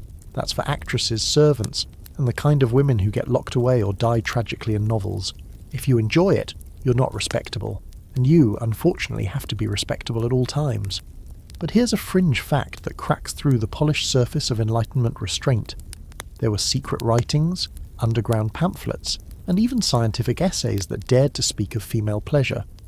A few early sex manuals, still printed under pseudonyms and hidden from public view, suggested that women had sensitive anatomy, could climax, and might even benefit emotionally and physically from sexual fulfillment. Imagine that. These texts were controversial and almost always dismissed by mainstream scholars, but they existed. Quiet, subversive evidence that not everyone believed you were simply a cold, passive vessel. Still, the dominant message around you was control. Enlightenment thinkers may have questioned monarchy and religion, but they had very little to say about dismantling patriarchy. In fact, many reinforced it. Philosophers argued that men were rational and active, while women were emotional and passive, two complementary halves of society. Translation: he leads, you follow. He speaks, you listen. He desires, you endure. There's an open scholarly debate here. Did Enlightenment-era wives internalize this passive model of sexuality, or did they find ways to reclaim intimacy on their own terms? Some argue that salon culture, letter writing, and the rise of early novels gave women new ways to explore emotional and even sensual experience. Others point out that the overwhelming lack of bodily autonomy and limited legal recourse made true agency nearly impossible. You couldn't even own property independently in many places, let alone say no in your own bed. You might not be beaten or starved, but your body is still not your own. If your husband is gentle, he might ask, "Is this agreeable to you?" But it's a rhetorical question. If you're tired, pregnant, or in pain, he may proceed anyway, because technically, marital consent isn't even a concept yet. You're his wife. That's the consent. The ring is the yes. Every day after that, taken for granted. And yet, you have thoughts, dreams, even desire. When you read certain passages in Richardson's Pamela or Rousseau's La Nouvelle Héloïse, your heart beats a little faster, not because the characters are rebellious, but because they feel something. Because even in fiction, a woman having an inner life is thrilling. You memorize lines of poetry and imagine someone whispering them into your ear. Not your husband, but someone who sees you as more than a polished ornament. Sometimes you touch yourself in the dark, slowly, carefully. You don't have the language for what you're doing, but your body does. You feel the tension, then the relief, and then the guilt. You pray silently, or you blame the wine, or the novel you were reading. But secretly it feels like reclaiming something no one else knows you've lost. You can't say any of this aloud. Your husband might laugh, or worse, be intrigued in all the wrong ways. So instead, you play your part. You kiss his cheek. You lie beneath him. You hold still. And afterward, when he snores beside you, you return to the tiny hidden world in your mind where someone waits for your yes before taking anything. The Enlightenment may have sparked revolutions, but in this house, the candles burn low, the gowns stay heavy, and the bed remains a place where you're expected to be present, but not alive. You lie still, eyes open, counting the seconds until dawn. The corset digs into your ribs, but you're used to that by now. Everything in your life as a Victorian wife is tight. Your waist, your schedule, your smile, your boundaries. It's the 19th century, and you live in a world that worships manners, modesty, and middle-class respectability. On the surface, your marriage looks picture perfect. A well-dressed husband, a tidy home, obedient children, and lace curtains that flutter like a sigh. But behind the floral wallpaper and the piano lessons, married sex has become something so repressed, so awkwardly contorted by morality and silence, it barely feels human. You've heard the advice. You've read, or at least peeked at, the manuals. You know that a proper wife should submit to her husband without complaint or indulgence of the flesh. You're told that your primary role in bed is not to enjoy, but to endure, with grace. Sexual desire in women is often pathologized, treated like a disease of the nerves. You've likely been warned that a woman who feels too much is inviting hysteria, madness, or worse, the disintegration of her virtue. Let's begin with your historical fact. In the Victorian era, female sexuality was redefined through the lens of science, morality, and medicine, all of which seem to agree on one thing: women shouldn't want sex. Medical journals claimed that the ideal woman was naturally asexual, incapable of lust unless corrupted by literature, urban life, or foreign ideas. If you did express desire, a doctor might prescribe rest, a change of scenery, or even send you to a sanatorium. And if you were unlucky, he might suggest a surgical solution. Clitoridectomy was horrifyingly practiced as a cure for female masturbation and mental instability. You've likely never even had the word orgasm spoken to you. If you're from a well-off family, your mother may have whispered vague warnings about a woman's duty. If you're working class, the advice was probably more direct. Just lie back and get it over with. Either way, the result is the same. You walk down the aisle knowing what's expected of you, but not what's coming. On your wedding night, you pretended to sleep. He was nervous too, fumbling with buttons, eyes darting between you and the gas lamp. It hurt, of course. No one told you how much. You bit your lip to avoid crying out. He apologized. Or maybe he didn't. Maybe he thanked you. Maybe he said nothing at all. And that's become the rhythm. Silence. Or small practice conversations about everything except what happens at night. You share meals, children, griefs, and victories. But you do not share pleasure. You may not even know what that feels like. And if you do, you keep that knowledge folded up like a secret handkerchief. Precious, private, and slightly shameful. Here's a fringe fact. The now infamous hysteria cure was born during this era. Doctors believed that sexual frustration in women caused nervous disorders, anxiety, and outbursts. The solution: pelvic massage, administered by physicians, in a clinical setting, with the goal of inducing a paroxysm, which is to say, an orgasm, though they'd never call it that. It was all very scientific, of course. So scientific, in fact, that some doctors created early vibrators to speed up the process. Yes, the vibrator was originally a medical device, invented not to empower women, but to save doctors from wrist strain. And yet, despite all this repression, the era was obsessed with sex. You see it in the undercurrents of novels, in the coded language of poetry, in the hidden world of photography and locked drawers of erotic illustrations. While society insists that wives be pure and passionless, the streets teem with brothels. Your husband might visit one on a business trip. He might not even hide it. And society shrugs, because male desire is seen as natural, uncontainable. Yours, a moral flaw. Here's the open scholarly debate. Was the Victorian wife truly frigid, or was she simply performing the only role that let her survive? Some argue that women believe they shouldn't want sex and train themselves to suppress it. Others say the culture forced them to fake it. Modesty, disinterest, everything, while burning with questions and unmet needs beneath the lace-trimmed surface. Letters, journals, and scandalous court cases suggest there were women who defied the mould. Secret lovers, clandestine affairs, even same-sex romances. But those stories were often erased, dismissed as mental illness or moral collapse. Tonight, your husband knocks softly before entering the room. You sit at your vanity, brushing your hair 100 strokes just as the book advised. He kisses the top of your head, dutiful, mechanical, and asks if you're tired. You always are, but you say no. You turn back the coverlet and lie down, nightgown crisp against your skin. He climbs in beside you, the mattress shifting under his weight. There's no talking, no build-up, just the expected rhythm. When he finishes, he kisses your cheek again and says, "Thank you." You almost laugh, not because it's funny, but because it feels so misplaced. Like thanking a chair for being sat in. You lie still for a long time afterward, staring at the ceiling medallion. It's shaped like a rose. You wonder who picked it. You wonder what it would feel like to be wanted without being thanked. You imagine a world where you could ask him what he thinks about your body, where you could say slower, or wait, or even no, without causing offence, where you could whisper, "I like that," and not worry he'll think you're corrupted. You imagine lighting a candle just because it makes you feel beautiful, not because it's time to prepare for him. You drift off thinking about warmth, not his, but your own. A heat that comes from somewhere deeper than duty. Something real. The city air is thick with soot and steam, and you've got the ache in your spine to prove it.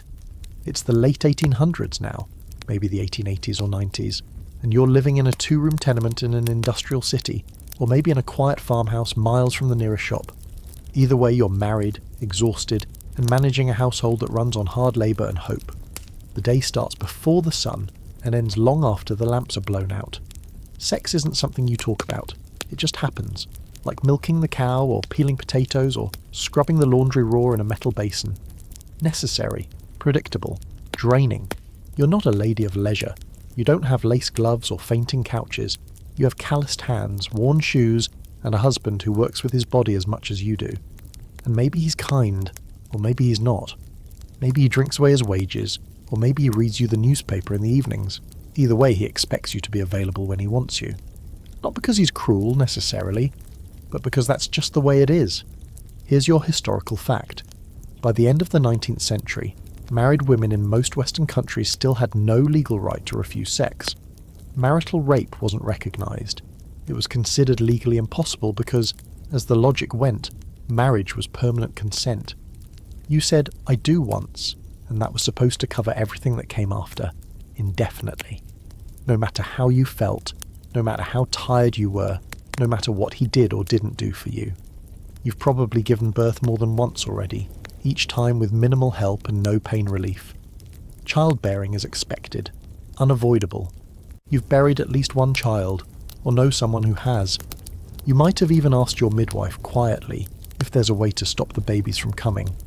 She handed you a sprig of rue or a folded bit of paper with strange instructions, maybe something about standing on your head or drinking vinegar. You tried it. It didn't work. Your body isn't just a place of sex, it's a place of survival, and every pregnancy is a reminder that the price of intimacy is 9 months of labour and the possibility of death. Your husband may not understand that risk, or maybe he does, and avoids your eyes afterward. But he doesn't stop. You share a bed, or maybe just a mattress on the floor. The kids sleep in the next room, or the same one if space is tight. There's no privacy, only lowered voices and carefully timed movements. You wait until the littlest one's finally asleep before you turn on your side, and he touches your hip to ask. Not with words, but with habit. And you say yes, not because you feel desire, but because it's easier than no, and because, in the morning, there will be porridge to make, a fire to tend, clothes to wash. If you refuse, you'll still have to do all of that. Plus plus navigate his silence or his anger. Still, there are odd glimmers. A night when he brings home a ribbon from the market, a moment when you both laugh over a memory, your hands brushing at the table, a warm palm on your back while you stir soup. These moments don't cancel the rest, but they make it easier. You hold on to them. Let's take a turn into the fringe fact. In this era, there was a growing underground of women sharing marriage advice through pamphlets, letters, and eventually early women's clubs. In some of these discussions, veiled references were made to controlling the frequency of marital relations. Euphemisms like managing the marital rhythm or timing the conjugal approach were passed discreetly between wives. Some women began using homemade pessaries, early versions of diaphragms made from beeswax or sponge. Risky, yes. But when your life is one long repetition of cooking, cleaning, and childbearing, controlling anything becomes a lifeline. Meanwhile, urban husbands had a different set of choices. Brothels thrived, especially in growing industrial cities. If your husband was away often, you worried about more than just money. Disease, too. Syphilis was rampant. And because no one wanted to believe a married man could bring such things home, if you started showing symptoms, the blame could easily fall on you. Some women were institutionalized for what were likely sexually transmitted infections, labeled hysterics or moral degenerates. And that brings us to the open scholarly debate. Was the divide between respectable wife and sexual woman truly rigid, or did everyday women blend these identities in quiet rebellion? Did they simply endure, or did they shape the boundaries of their marriages through subtle resistance? There are hints in letters and memoirs, brief mentions of withholding favours, sleeping in the parlour, or prayers for protection. Not open refusal but negotiation, quiet control. Tonight you tuck in the children and stretch your back by the stove. Your husband's already in bed, boots off, waiting. You finish your tasks slowly, not to stall, but to preserve the last scraps of the day that are yours alone. When you climb into bed, you feel the familiar shift, his hand, his breath, his assumption. You close your eyes, not out of passion, but out of resignation, or maybe ritual, or maybe on some small tired level comfort. Tomorrow the same, and the next day. But for now, you rest your hand on your belly and silently beg the sky. Not this month. Please, not again. Outside, a train whistles. Somewhere, a factory bell rings. And you, curled beneath threadbare blankets, dream not of romance or escape, but of a room of your own, a lock on the door, and the ability to choose. The ceiling fan creaks lazily overhead, doing very little to push back the thick colonial heat. You sit on the edge of a rough wooden bed, hands in your lap, and try not to let your expression betray you. It's the early 1900s, and you're a wife, maybe in British India, or French Indochina, or the American South. Wherever you are, the rules of marriage weren't written by women like you. Your sex life, like your land, your language, and your labour, is not fully yours. You live in a world carved up by empires, and inside your home, that same hierarchy plays out under the sheets. Your husband might be white, or he might not be. But if you're a colonised woman, you know your body exists at the crossroads of race, gender, and power. Marriage, in this context, is less about intimacy, and more about dominance, both personal and political. You were probably married young, chosen for your obedience, your appearance, or the alliances your family could offer. You had no say. You were traded like land, fertile, quiet, and expected to produce. Let's start with your historical fact. During the colonial period, especially under systems like British rule in India or Jim Crow in the American South, women of colour were often denied even the limited protections that white wives received. In the British Empire, for example, colonial laws allowed for different legal standards depending on your race, religion, or region. That meant your husband could beat you, imprison you, or rape you, and colonial courts might call it custom. Even when missionaries preached about Christian marriage as a civilizing force, they still upheld patriarchal domination. The church said, love your wife, but what they really meant was, control her nicely.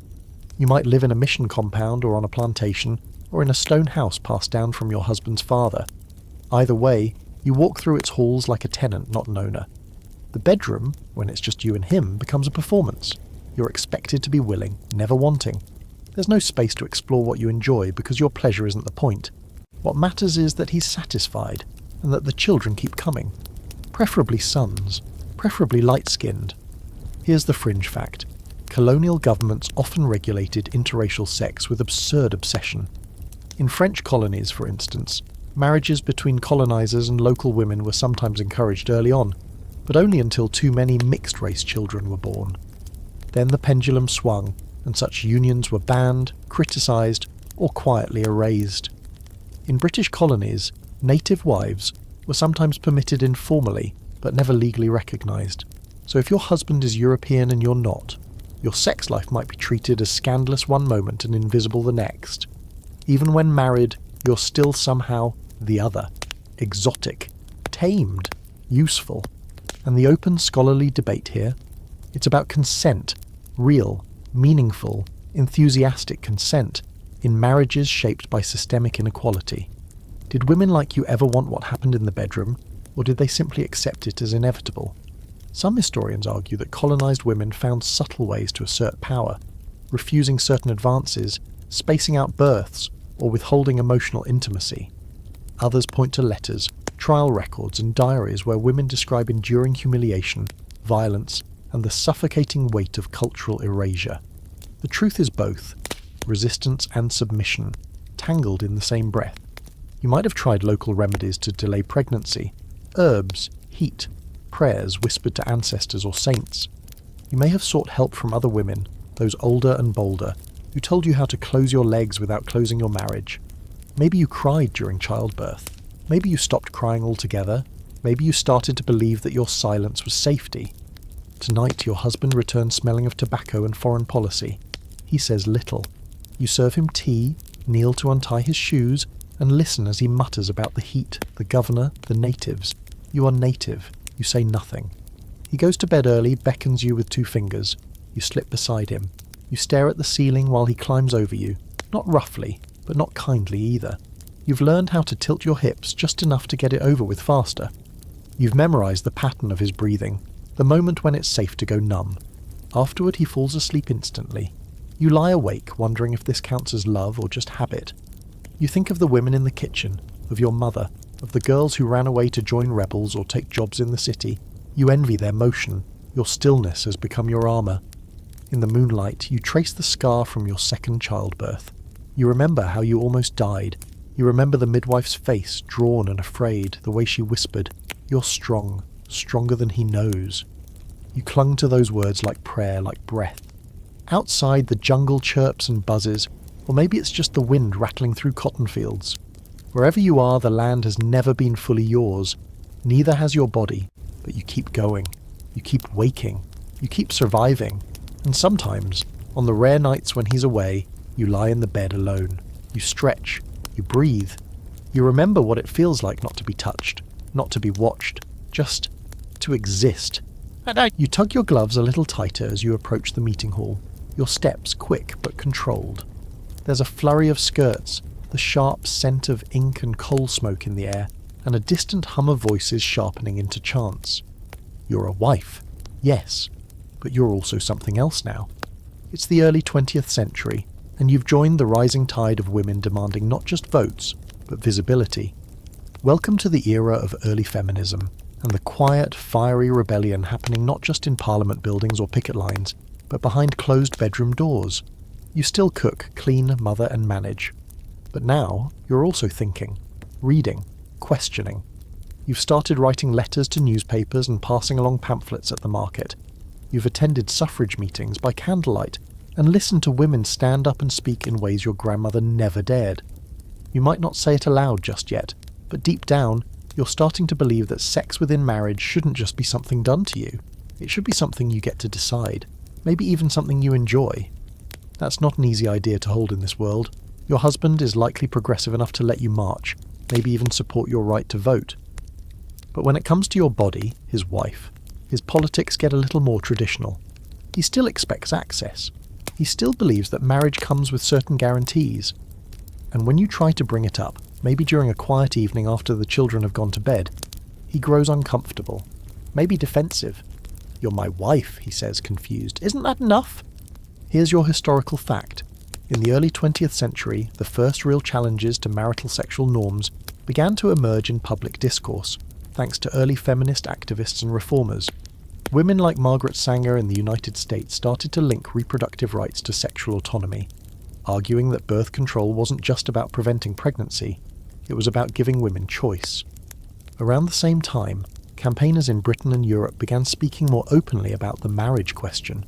Should a woman be obligated to have sex simply because she's married? Your answer?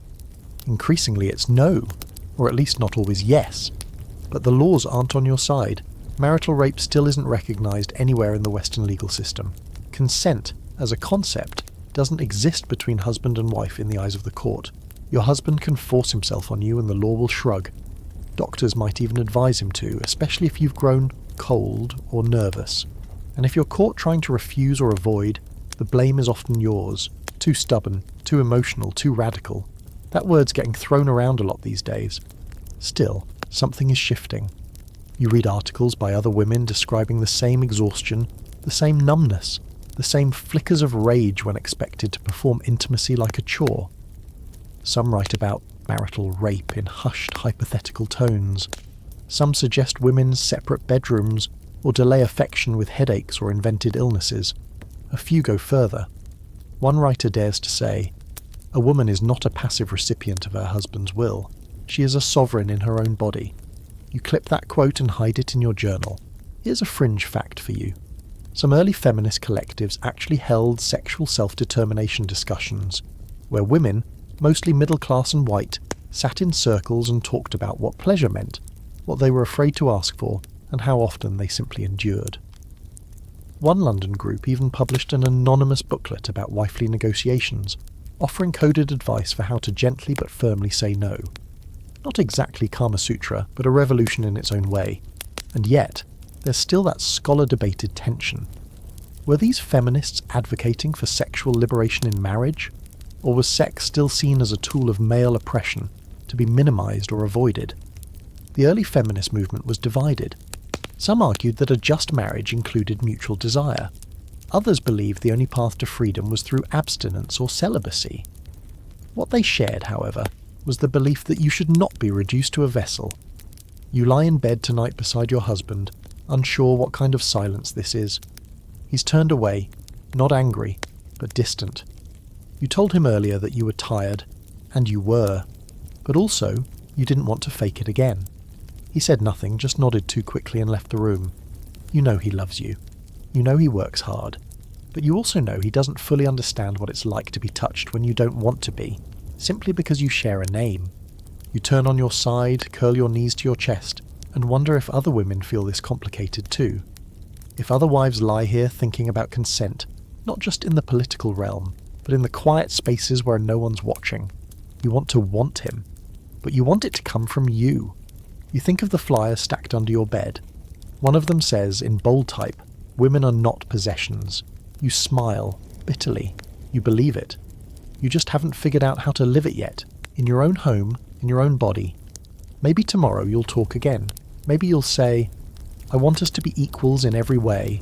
Maybe he'll listen, or maybe he'll walk away, muttering about how you've been reading too much. Either way, you'll keep going, keep reading, keep believing that your body doesn't need permission to belong to itself. The night is long, the fight is quiet, but it has begun. Your hem swings as you dance, silk stockings whispering against each other beneath your new dress, shorter than your mother would approve of. The room is filled with jazz, clinking glasses, and the faint buzz of electric possibility. It's the 1920s now, and you're a wife in the age of lipstick, locomotion, and liberation. You've bobbed your hair, tossed your corset, and maybe, just maybe, you've started to believe that sex could be something more than obligation. It could be fun, flirty, even yours. You weren't raised to think like this. You grew up hearing that a good woman says yes quietly and says no even quieter. But then came the war. The world cracked open. You took a job. You kissed a soldier goodbye. You started reading magazines that talked about modern marriage and taking charge of your own happiness. Now you lie beside your husband, maybe one you chose for love, and you wonder if the world has changed enough to let you be honest about what you want, about wanting at all. Here's your historical fact. The 1920s marked a visible shift in how society spoke about married sex. Psychologists like Freud, controversial, yes, but influential, introduced the idea that female sexuality was real and complex, not just a passive reaction to male desire. Popular media began using terms like marital intimacy and companionate marriage, suggesting that spouses should be friends, lovers, and equals. It was a radical concept after centuries of female silence. The marriage manuals on your shelf no longer read like sermons. They include phrases like mutual satisfaction and even emotional connection. But don't mistake the lip rouge and jazz tunes for full freedom. The old rules are still clinging to the walls, especially at home. Your husband might be progressive in theory, maybe he says he supports women's rights, but in bed, he still expects you to perform the part, to be soft and yielding, responsive but not too enthusiastic. If you're too eager, you might seem unladylike, too passive, and you're cold. You live in the narrow space between virgin and vamp, trying not to fall too far toward either extreme, and still you're beginning to experiment. Maybe not openly, not in polite company, but late at night, when you're alone, you try things. You ask him to touch you differently. You roll on top. You laugh during sex. You realize your body can do things you were never told it could. There's pleasure to be found here, not just for him, but for you. And it feels dangerous. It feels like a secret worth protecting. The fringe fact? Some women during this era turned to the new field of psychoanalysis to talk about their marriages, and found themselves, for the first time, naming the emptiness they felt in their sex lives. They described being disconnected, tired, afraid of being used. And while the Freudian response was often patronizing or laced with theories about penis envy, these sessions cracked open a new space where women could speak, even imperfectly, about the way sex in marriage didn't always feel loving, or consensual, or safe. Your husband might be one of the good ones. Maybe he asks questions. Maybe he holds your hand afterward. Maybe he actually listens when you say no.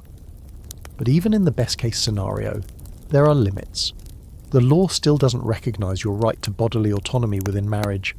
If you're injured during sex, if he coerces you, if he uses your body against your will, there's no court that will take your side. You're his wife. The assumption of consent is baked into the vows, every night, every time, and yet the culture around you is buzzing with double meanings. Songs croon about making whoopee. Novels hint at affairs and desires that wives feel but rarely name. You see it in the films too, in the smoky glances and the daring women who leave husbands that don't understand them. It's all fantasy, of course, but fantasy, you're learning, is a kind of compass. It points to what's missing. There's an open, scholarly debate here. Did the 1920s bring actual change to women's sex lives in marriage, or just the illusion of it? Some historians argue that companionate marriage gave women more power and room to express desire. Others claim it just rebranded old power dynamics with modern language, polished up submission, and called it progress. The truth, like your life, is probably both. Tonight, you come home from the dance hall, cheeks flushed from more than just the Charleston. Your husband looks at you differently when you laugh. There's admiration in his eyes, maybe even affection. He kisses you, and for once it's not a prelude to routine, but something curious, something new.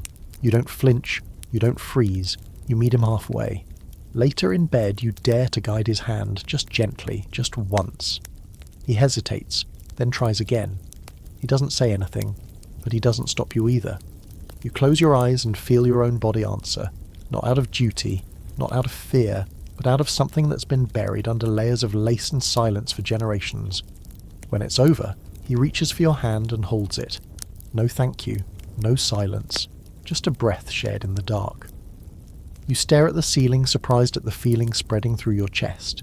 Not ecstasy, not rebellion, just the quiet satisfaction of knowing that, this time, you were there too. The wind outside carries the hum of a new decade coming. You wonder what it will bring. You hope, quietly, fiercely, that it brings more nights like this. You smooth your skirt over your knees as you sit on the floral couch, the cushions worn just enough to feel familiar. It's the 1950s now. Your house smells faintly of lemon polish and instant coffee. The children are finally asleep. Your husband is upstairs shaving, and the television murmurs in the background. Some sitcom where the wife is always smiling and the husband always knows best. You're a married woman in post-war suburbia, and while everything around you screams comfort and normalcy, your body hums with a quiet discontent you don't quite have the words for. You've done everything right. The house is clean, the roast was on the table by 6, the kids are doing well in school, you iron his shirts, you wave to the neighbours, you keep the fridge stocked and your lipstick fresh, and when it's time for bed you lie still beneath floral sheets and do your part, because you love him, because he's a good man, because this is what a good life looks like, right? Here's your historical fact. In the post-World War II era, particularly in the United States and other parts of the West, there was an aggressive cultural push toward domesticity. After the upheaval of the war, the message was clear. Come home, settle down, build a family. And women, many of whom had worked in factories or offices during wartime, were strongly encouraged, pressured really, to return to the role of wife and mother. Marriage rates soared, so did birth rates, but sexual satisfaction, that stayed politely behind the curtain. Marriage manuals told you to keep your husband happy, not through conversation or emotional support, but by keeping him well fed, admired, and sexually satisfied. The assumption was that men had needs, and women had responsibilities. You were expected to perform your wifely duty, even if you were tired, sick, or disinterested. Because if you didn't, well, there was always the secretary at the office, or the neighbour, or worse, your failure might somehow unravel the entire household. Enter the fringe fact. Many women of the time were diagnosed with what doctors called housewife syndrome, a vague bundle of symptoms including anxiety, depression, fatigue, and insomnia. The cause? Often ignored. The treatment? Usually sedatives. Valium prescriptions exploded in the 1950s and 60s, marketed as the solution for women who felt overwhelmed by the very roles they were told to find fulfillment in. You were told that if you felt numb or sad or sexually unresponsive, the problem was in your nerves, not your marriage. And what about pleasure? That was a tricky subject. Some sex manuals began to cautiously suggest that wives might enjoy sex too, if their husbands were gentle, if the timing was right, if everything lined up perfectly like a page in Good Housekeeping. But orgasms were still taboo in polite conversation, especially for married women. If you enjoyed it too much, you risked seeming vulgar. If you didn't enjoy it at all, you were simply frigid, a cold word that blamed you for everything the marriage lacked. There's an open scholarly debate about whether this period represented a genuine sexual drought for women, or whether the dissatisfaction was just more visible because of rising awareness and emerging psychology. Some argue that behind closed doors many wives had fulfilling sex lives, they just didn't talk about it. Others believe the pressure to conform to a rigid domestic ideal made it nearly impossible for women to claim their sexuality without guilt or fear. Tonight your husband comes down in his robe and turns off the television. He looks at you and smiles. You smile back. It's automatic, the way you were taught. He reaches for your hand gently, and you already know what's coming. You climb the stairs together, and when you reach the bedroom you turn off the lamp because that's what you always do. The darkness is easier. He kisses you softly. He isn't rough. He isn't cruel. He's just there. You close your eyes and think about the dishes still in the sink. You think about the PTA meeting tomorrow. You think about the neighbour's new car. Anything but your body. Anything but this moment. It doesn't hurt, but it doesn't feel like anything either. Just something to get through. And maybe that's the part you hate the most, not the act itself, but the absence, the lack of connection, the way your skin feels like someone else's. Afterward, he rolls over and falls asleep content. You lie awake, staring at the ceiling with its perfect plaster swirl. You wonder if other wives feel this too, that low ache of invisibility, not just sexually, but emotionally, as if your entire life is a performance written by someone else, and your lines were memorized before you ever got to ask why. In the quiet, you remember a line from a magazine you secretly clipped. A woman is more than her home. You keep it tucked in your recipe box between the chicken casserole and the lemon pie. You read it sometimes when you feel too small to ask for more. You roll onto your side and try to sleep. Tomorrow you'll bake, fold laundry and say yes again when asked. But tonight, just for a moment, you picture what it would be like to say no. Not angrily, not dramatically, just no. And to have that be enough. You open the little plastic case and pop the pill onto your tongue. It's 1965 and it feels like you're doing something revolutionary. Even if you're just standing at your bathroom sink in your modest suburban home, you're a wife still, a mother, still ironing your husband's shirts, still making dinner from a can, still waving at the neighbours like everything's perfectly normal. But now, thanks to this tiny tablet, there's something new in your life: control. For the first time, your sex life isn't just a conveyor belt to another pregnancy. For the first time, you get to choose when, or if, you become a mother again. And that, in your world, changes everything. The birth control pill doesn't magically make sex feel free or joyful overnight. It doesn't undo generations of silence or unspoken obligation, but it cracks open a door. One that many women like you are already starting to peek through. You're not alone. Millions of women are taking the pill now, quietly, behind closed medicine cabinets, or with whispered approval from their doctors.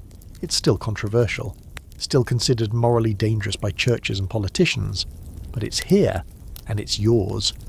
Here's your historical fact. The FDA approved the first oral contraceptive in 1960, and by the mid-1960s, it had become one of the most widely used forms of birth control in America and parts of Europe. But for married women, it did more than prevent pregnancy. It offered the first real chance at sexual autonomy in the modern age. No more douching with vinegar, no more praying after the fact, no more pretending you didn't care if you got pregnant again, even when you were still bleeding from the last delivery. Of course, not everyone's cheering. Some husbands are threatened by this newfound control. Some assume that if you're on the pill, you're planning to cheat, or that you'll suddenly become sexually ravenous and uncontrollable, as if your desire was something dangerous now unleashed. Others see it as a convenience, a quiet way to keep the bedroom available without the stress of cribs and bassinets. Still, most aren't asking how you feel, whether the pill changes anything for you, and it does, just not in the ways they expect. At first, you don't know what to do with this freedom. It doesn't make sex automatically better.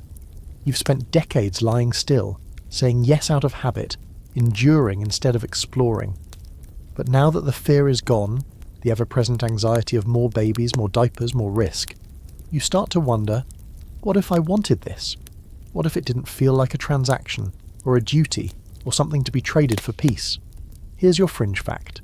Some of the early developers and funders of the birth control pill had radically different motivations. Margaret Sanger, a known advocate for reproductive rights, saw it as a tool for liberation. But others saw it through a more eugenic lens, believing it would help control populations they deemed unfit for reproduction. So even your private revolution comes with a shadow. The freedom you're holding was shaped in part by people who didn't always see women, especially poor or non-white women, as deserving of full autonomy. Liberation, it seems, is never clean. Still, there's no denying something's changing. More women are entering the workforce. Feminist voices are getting louder. Books like The Feminine Mystique are on your reading list now, maybe tucked inside a cookbook, but still there. You're starting to hear that it's okay to want sex, that you're not broken if you crave more than just missionary in the dark once a week. Some women's magazines even publish articles, shocking, about the female orgasm, about communication, about exploring your own pleasure. You read those pages with a racing heart, your fingers cold with excitement and fear. You try to bring it up tentatively with your husband. Do you ever think about trying something different? He frowns, confused. Different how? He asks, not unkindly, but not openly either. You drop it. It's too hard, too strange to say aloud. But the question hangs between you now, suspended like cigarette smoke in the bedroom air. There's an open, scholarly debate here.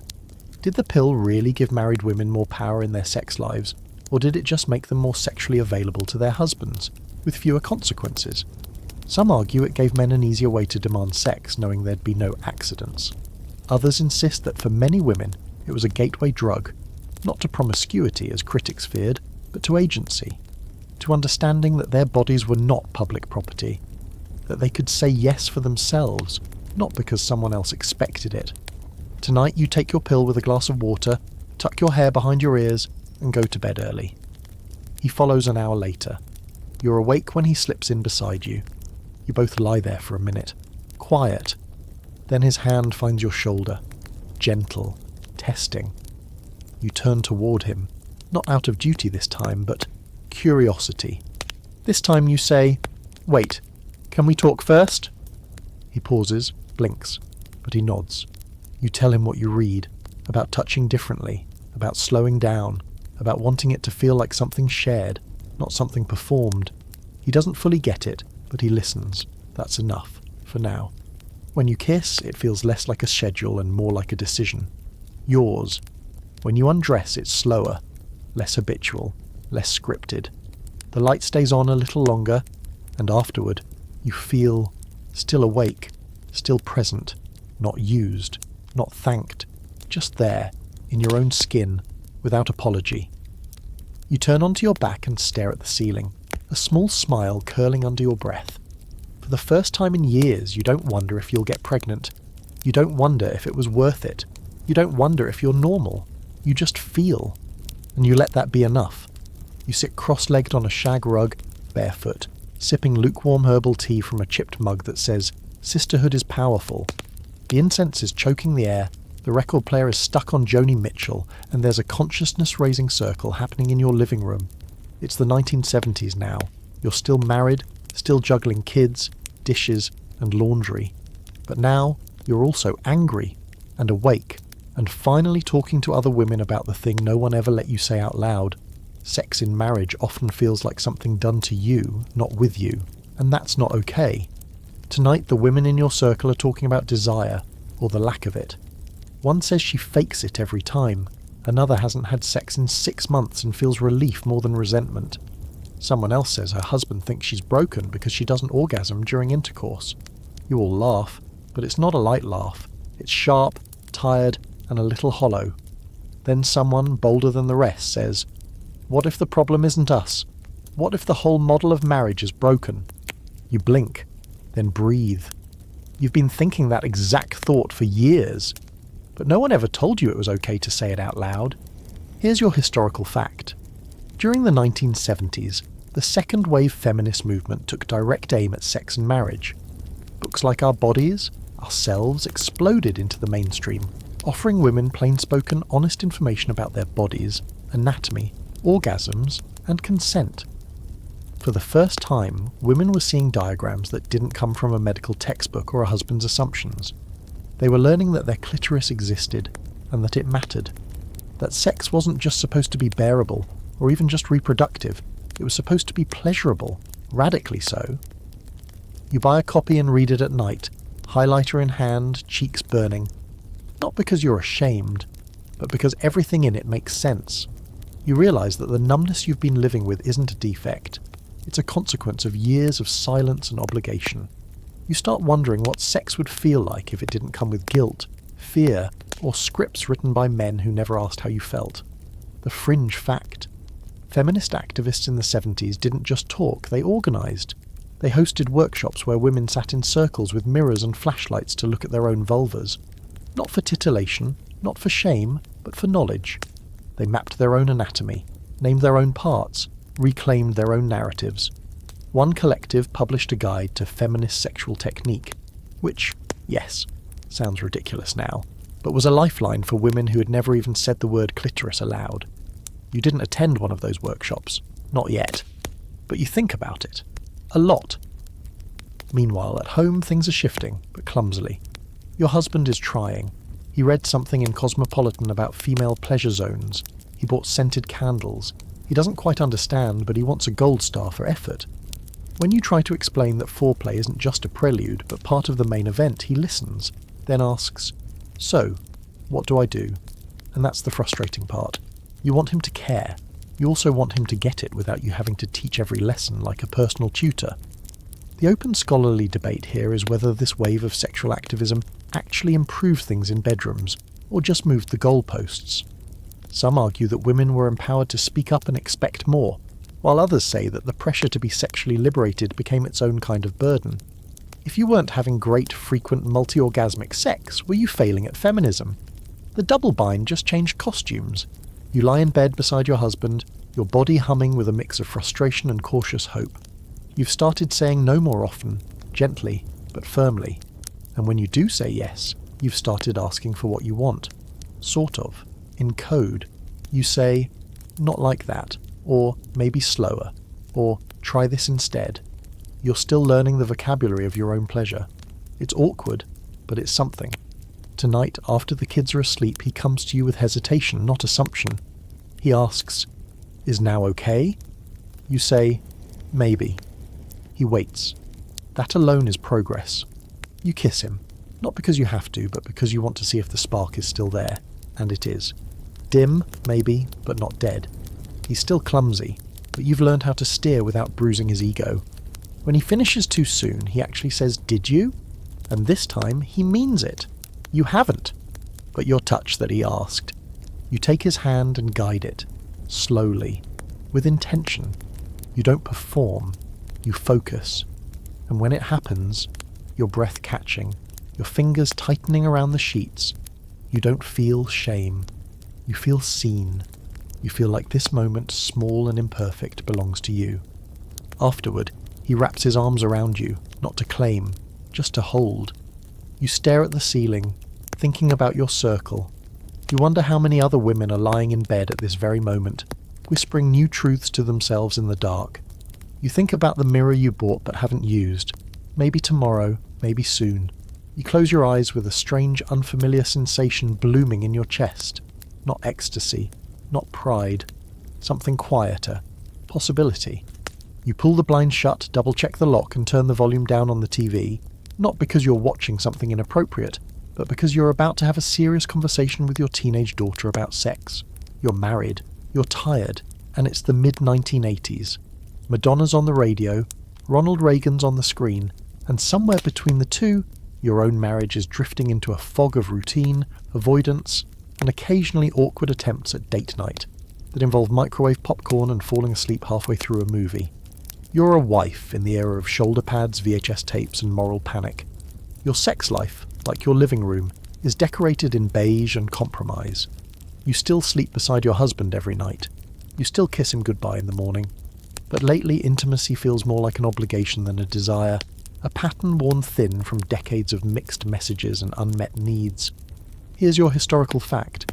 In the 1980s, the conversation around sex became louder, more political, and significantly more fearful.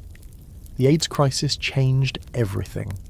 What had felt like a fragile breakthrough in sexual openness during the 70s was suddenly throttled by fear, stigma, and a wave of moral conservatism. The idea that sex could be joyful, empowering, even radical, was replaced with anxiety, public service announcements, and reintroduced abstinence campaigns. For married couples, the fear was subtler, but it was there.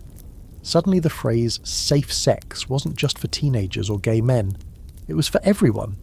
You remember seeing the headlines, the images of gaunt men in hospital beds, the stories about patient zero. You didn't think it had anything to do with you at first. You were married, monogamous, suburban. But then came the whispers. A friend whose husband had a midlife crisis and brought something home. A co-worker who got divorced, dated again, and got sick. You started wondering just how safe your marriage really was. Your husband, for his part, probably doesn't know what to do with this new era of sexual accountability. He grew up being told that marriage was a sexual free pass. Do it as often as you like, however you like, as long as it's with your wife. Now, you're pulling back. Not out of rejection, but self-preservation. You want connection, yes, but on your terms. Not out of fear, but out of choice. You want touch that feels like trust, not just access. And yet, no one gives you a script for how to renegotiate sex after 20 years of marriage. No one teaches you how to unlearn everything you were told about your role as a wife. You were raised in the 1950s, came of age during the 60s, stretched your wings in the 70s, and now, in the Reagan years, you're expected to tuck it all back in. Be decent. Be traditional. Don't rock the boat. Here's a fringe fact. In 1983, the US Department of Health and Human Services released one of the earliest government-sponsored sex education videos for married couples. It featured clean-cut actors talking about mutual respect and shared responsibility, but the subtext was clear. Sex could be dangerous, even in marriage, even when you thought you were doing everything right. The idea that sex needed to be safe was revolutionary and quietly terrifying. It wasn't just about disease. It was about facing the fact that your husband might not be the person you thought he was, or that you might not be either. The open scholarly debate of the time, and still today, is whether the fear-based messaging of the 80s helped or hurt women's sexual agency. Some argue it encouraged caution and empowered wives to ask questions.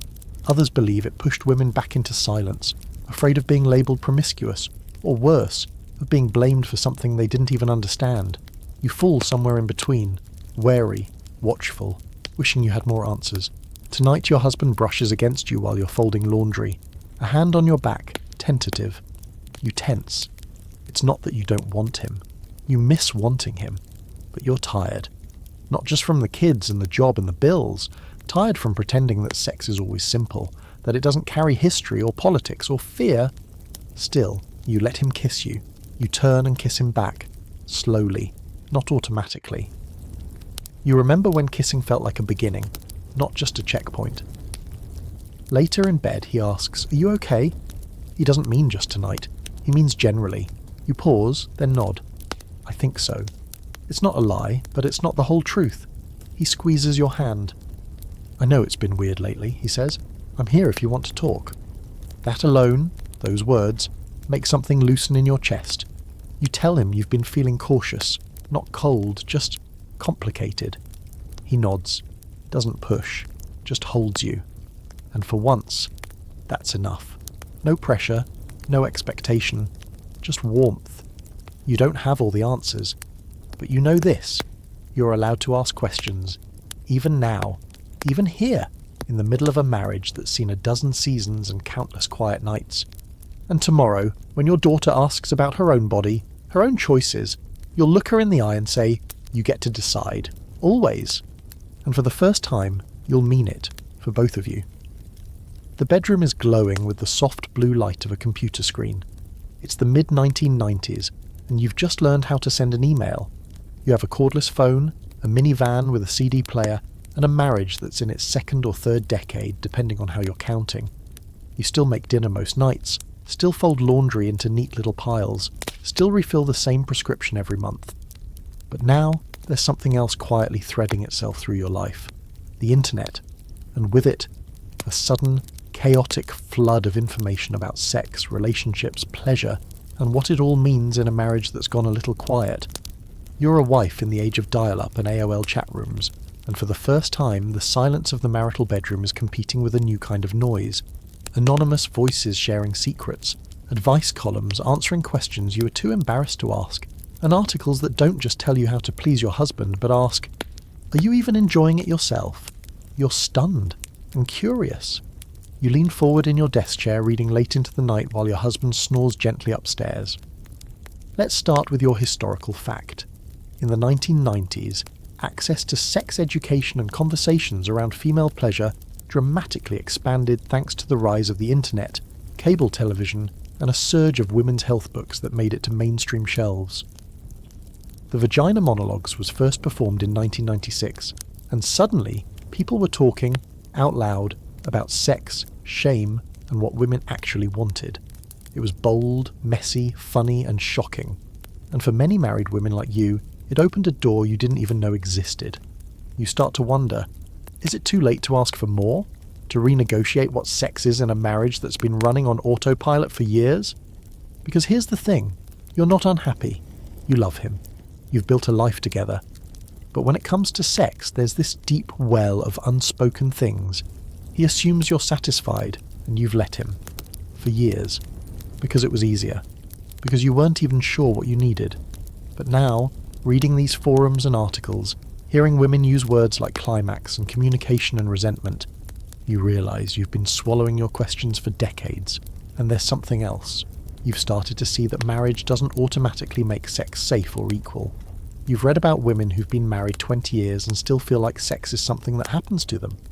You've seen others post about emotional disconnection, about husbands who don't understand that intimacy isn't just about access, it's about attention, about consent, even inside a marriage. Your fringe fact. In the mid-1990s, a few landmark court cases began to recognise marital rape as a crime in more states and countries. While still far from universal, the legal shift finally began chipping away at the centuries-old idea that marriage was a blanket form of consent. By 1993, all 50 US states had laws against marital rape, although enforcement and definitions varied wildly. The very fact that it had taken this long was a chilling reminder of how slow the world was to catch up with the idea that a wife's body belonged to herself. You sit with that knowledge late at night, staring at the glowing screen, trying to reconcile what you've lived with what you're learning. You think back on nights when you didn't say no, but didn't say yes either. When your body showed up, but your mind checked out. You wonder what might have been different if you'd been taught that sex was supposed to be mutual, not just in theory, but in practice. The open scholarly debate in this era centres around whether the internet is empowering women to reclaim their sexuality, or simply exposing them to new forms of pressure and comparison. After all, for every thoughtful forum post about pleasure and partnership, there's a pop-up ad promising 10 ways to drive him wild, or a glossy magazine headline about keeping your man satisfied. It's a double-edged sword. You want information, but you don't want another checklist that leaves you feeling like you're still failing. Tonight, your husband notices that you've been quiet. He asks, "You okay?" and you nod. But then, you pause. You don't want to keep nodding your way through a life half-lived. So you say gently, "Can we talk about us?" He looks surprised. Nervous, maybe. But he sits beside you on the bed and says, "Sure." You tell him you've been thinking about your sex life. Not complaining, not accusing, just thinking. That you've realised you don't always know how to ask for what you want. That sometimes you go along because it feels easier than explaining. That you'd like to try being more honest. He listens. He doesn't say much, but his eyes soften. "Okay," he says. "What do you want?" You exhale. You weren't sure he'd ask, so you start small. "I want to take our time more. I want to not rush. I want to talk about what I like, not just what you think I like." He nods. This is new territory for both of you. He reaches for your hand, not to pull you closer, but to hold it, to let you finish. That night's sex is slower, different. Still clumsy in parts, still wrapped in years of habits and shortcuts, but you feel something shift. It's not fireworks, but it's real. It's yours.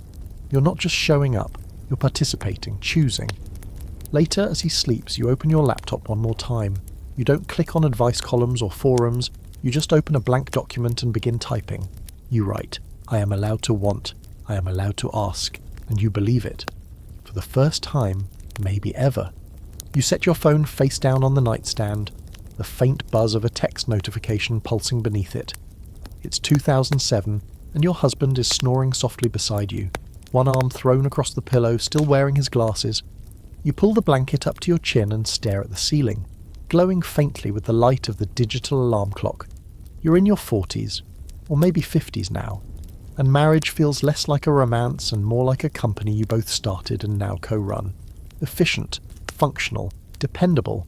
But if you're honest, the passion has gone a bit stale. You're not angry, you're not sad, you're just flat. The kids are older, the house is quieter, and you've started wondering what's left of intimacy when it's no longer required, when no one's begging for it, when you can just say no, and he'll shrug and say okay and roll over without complaint. You're grateful for the respect. But something about the absence of expectation feels eerily close to neglect. Here's your historical fact. By the 2000s, studies consistently showed a drop in marital sex frequency, especially among long-term couples. Researchers started calling it the sexless marriage crisis, and therapists were flooded with clients, mostly women, wondering why they didn't want sex anymore, or why it had stopped feeling like connection, and started feeling like another chore they weren't quite meeting the quota for. What was once a silent struggle had become a national conversation, the kind that appeared on daytime talk shows and in op-eds with titles like, "Is marriage killing your sex drive?" You'd been watching, reading, clicking. You saw the headlines. You took the quizzes. How's your intimacy score? Are you emotionally available? Do you know your love language? There were apps now for tracking ovulation, for tracking moods, for scheduling date nights and timing orgasms. Technology had crept into every part of life, including the bedroom, and yet, somehow, sex still felt harder to talk about than ever. Your fringe fact. Around this time, the term maintenance sex started to show up in relationship blogs and advice columns. The idea was that couples, especially married ones, should have sex regularly, even when they don't feel like it, in order to keep the relationship stable. Some experts warned that sexless marriages were danger zones. Others insisted that forcing intimacy could do more harm than good. But there it was, the old guilt, dressed up in digital self-help language. Even now, you're still being told that if you don't give him sex, the whole relationship might fall apart. You start to notice how your own internal dialogue has changed. You're no longer trying to be sexy, you're trying to feel anything. You don't want pity or panic or plastic surgery commercials telling you to reignite the spark. You want touch that doesn't feel like a negotiation. You want your body to feel like a place you live in, not a tool, not a gift, not a withheld reward. So you schedule a doctor's appointment. Maybe it's hormones, maybe it's age. You sit in the sterile office, shifting uncomfortably on the crinkly paper, and explain that you just don't feel like it anymore. The doctor nods, offers you a pamphlet about estrogen therapy and a list of lubricants. But what you really want is someone to ask why. Why it feels like desire got up and left one day and never said goodbye. Why the idea of sex sometimes makes you feel tired, or even angry. But the doctor doesn't ask that. So you fold the pamphlet, thank her, and go home. That night your husband sits beside you on the couch watching a rerun of something forgettable. He looks over and says, "Are we okay?" You glance at him, startled. You didn't realise he'd noticed. You want to say yes. You want to say no. You say, "I don't know." He doesn't press. Just nods slowly, his fingers tightening slightly on the remote. The open scholarly debate in this era is whether women's declining interest in sex within marriage is biological, psychological, or social. Some point to hormonal shifts in midlife as the main culprit. Others argue it's emotional labour, carrying the invisible workload of motherhood, caregiving and household management, while also being expected to be spontaneously sexy on command. And still others say the real issue is that women were never taught that desire was theirs to keep. So when it dims, we don't know how to relight it, only how to blame ourselves for losing it. But tonight, something changes. Not a miracle, not a movie montage, just a question. You turn to your husband and ask, "When did we stop talking about sex?" He shrugs.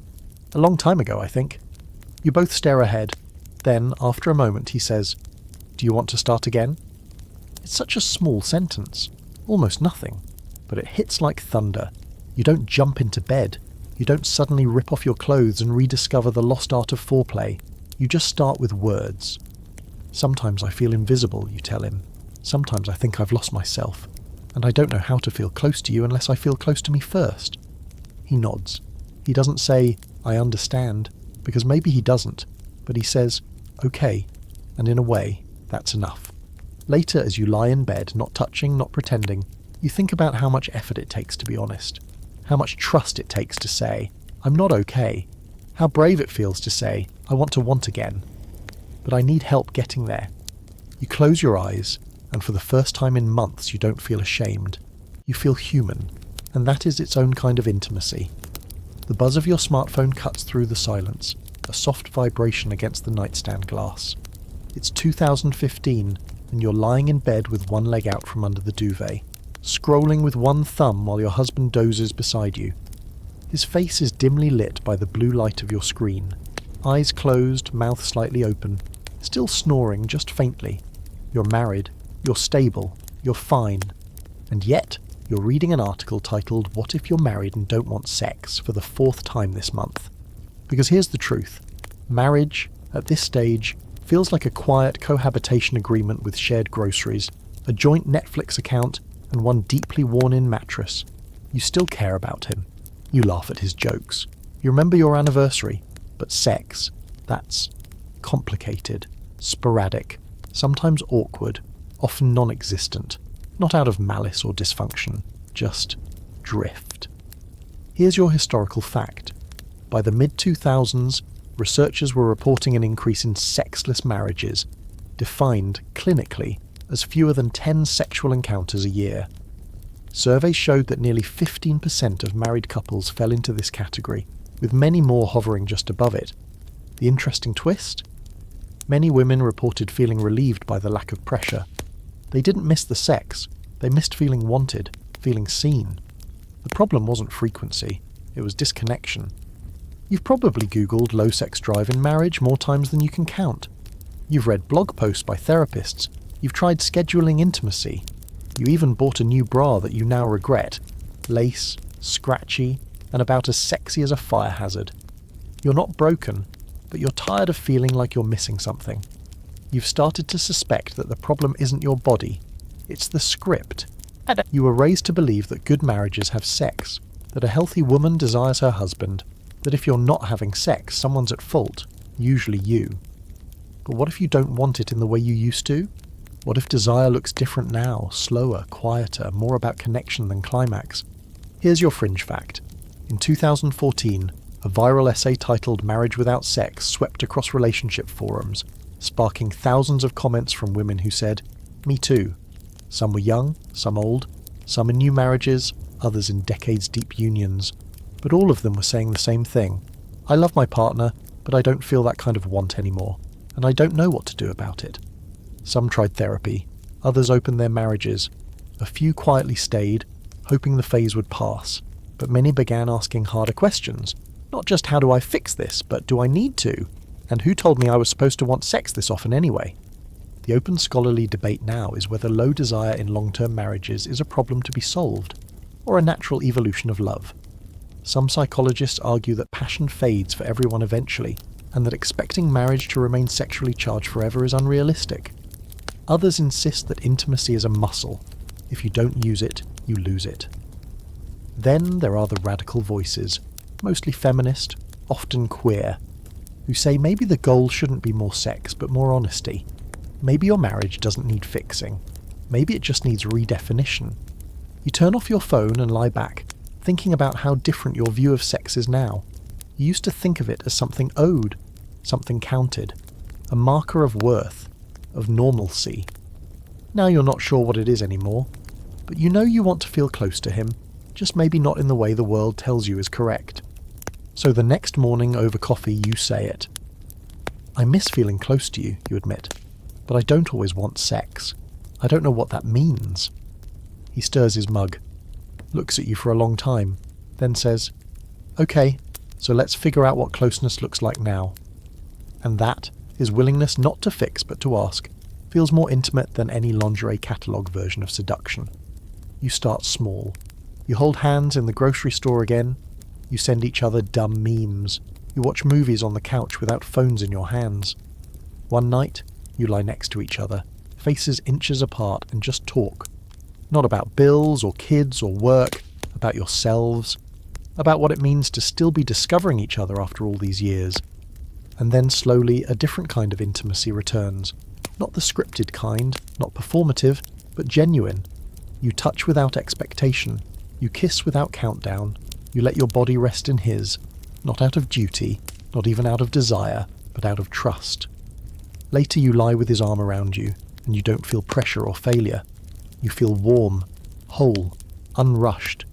You realise that you haven't been broken. You've just been unspoken. And now, finally, you're learning the new language of your marriage, one word at a time. The bedroom is quiet except for the soft clicking of the air purifier and the occasional chirp of your smartwatch reminding you to breathe. It's 2023, and you're lying on your side of the bed, knees drawn up slightly, blanket tucked under your chin. Your husband is next to you, reading something on his tablet. The light from the screen reflects in the lenses of his glasses, and for a moment, you just watch him. The way his brow furrows slightly when he concentrates, the way his foot still twitches sometimes when he's relaxed. After all these years, you know his rhythms like your own. And still, sometimes, he feels like a mystery. You're still married, still showing up, still working through what it means to share a life, a home, and a body. But now, finally, you're starting to realise that married sex, for women especially, has always been something more layered than anyone ever warned you about. It's not just a question of yes or no. It's about power and safety and visibility. It's about unlearning and relearning. It's about letting yourself feel again in a world that taught you to be quiet. Here's your historical fact. By the early 2020s, mainstream conversations around sex and marriage became more nuanced and widely accepted. Podcasts, social media, and an explosion of couples therapy influencers brought previously private issues into the light. Things like emotional labour, mismatched libido, sexual trauma, and the myth of wifely duty. More women began openly discussing their dissatisfaction, not as personal failure, but as evidence of long overdue cultural reckoning. The very idea that marriage guaranteed sex, finally being interrogated. You've watched this unfold, quietly at first, then with growing interest. You found yourself nodding through TikToks about emotional load, bookmarking Instagram posts that said things like, "Consent doesn't expire with a wedding ring." You heard younger women talk about what they expect from marriage: partnership, pleasure, patience, and felt a pang of longing. Not because you missed being young, but because you wished someone had told you it was okay to ask for those things too. The fringe fact. In 2022, a widely shared article in a major women's magazine made headlines for arguing that maintenance sex was outdated and rooted in misogyny. It questioned the entire concept of performing sex to keep a man interested, arguing instead that intimacy should be cultivated, not scheduled. The backlash, of course, was fierce. Some readers accused it of undermining marriage itself. Others called it liberating. But you? You read it twice, and for the first time, you felt seen. The open scholarly debate now circles around whether the push for sexual autonomy and emotional transparency is making marriages stronger, or straining them beyond repair. Some studies suggest that couples who discuss their sexual needs more openly report higher satisfaction, even if frequency declines. Others worry that the pressure to be perfectly communicative about everything creates a new kind of exhaustion. But you don't need a journal article to tell you what you already feel, that the moment you stopped pretending was the moment your marriage actually started evolving. Tonight you reach over and gently place your hand on your husband's arm. He looks over his tablet, surprised but smiling. You ask, "Can we talk for a minute?" He nods and puts it down. "I've been thinking about us," you begin, "about how things have changed, about what I want now." He listens, not interrupting, just breathing slowly. You tell him that your relationship has been full of love, but that love hasn't always meant understanding. That sex, for so long, was something you gave, not something you truly shared.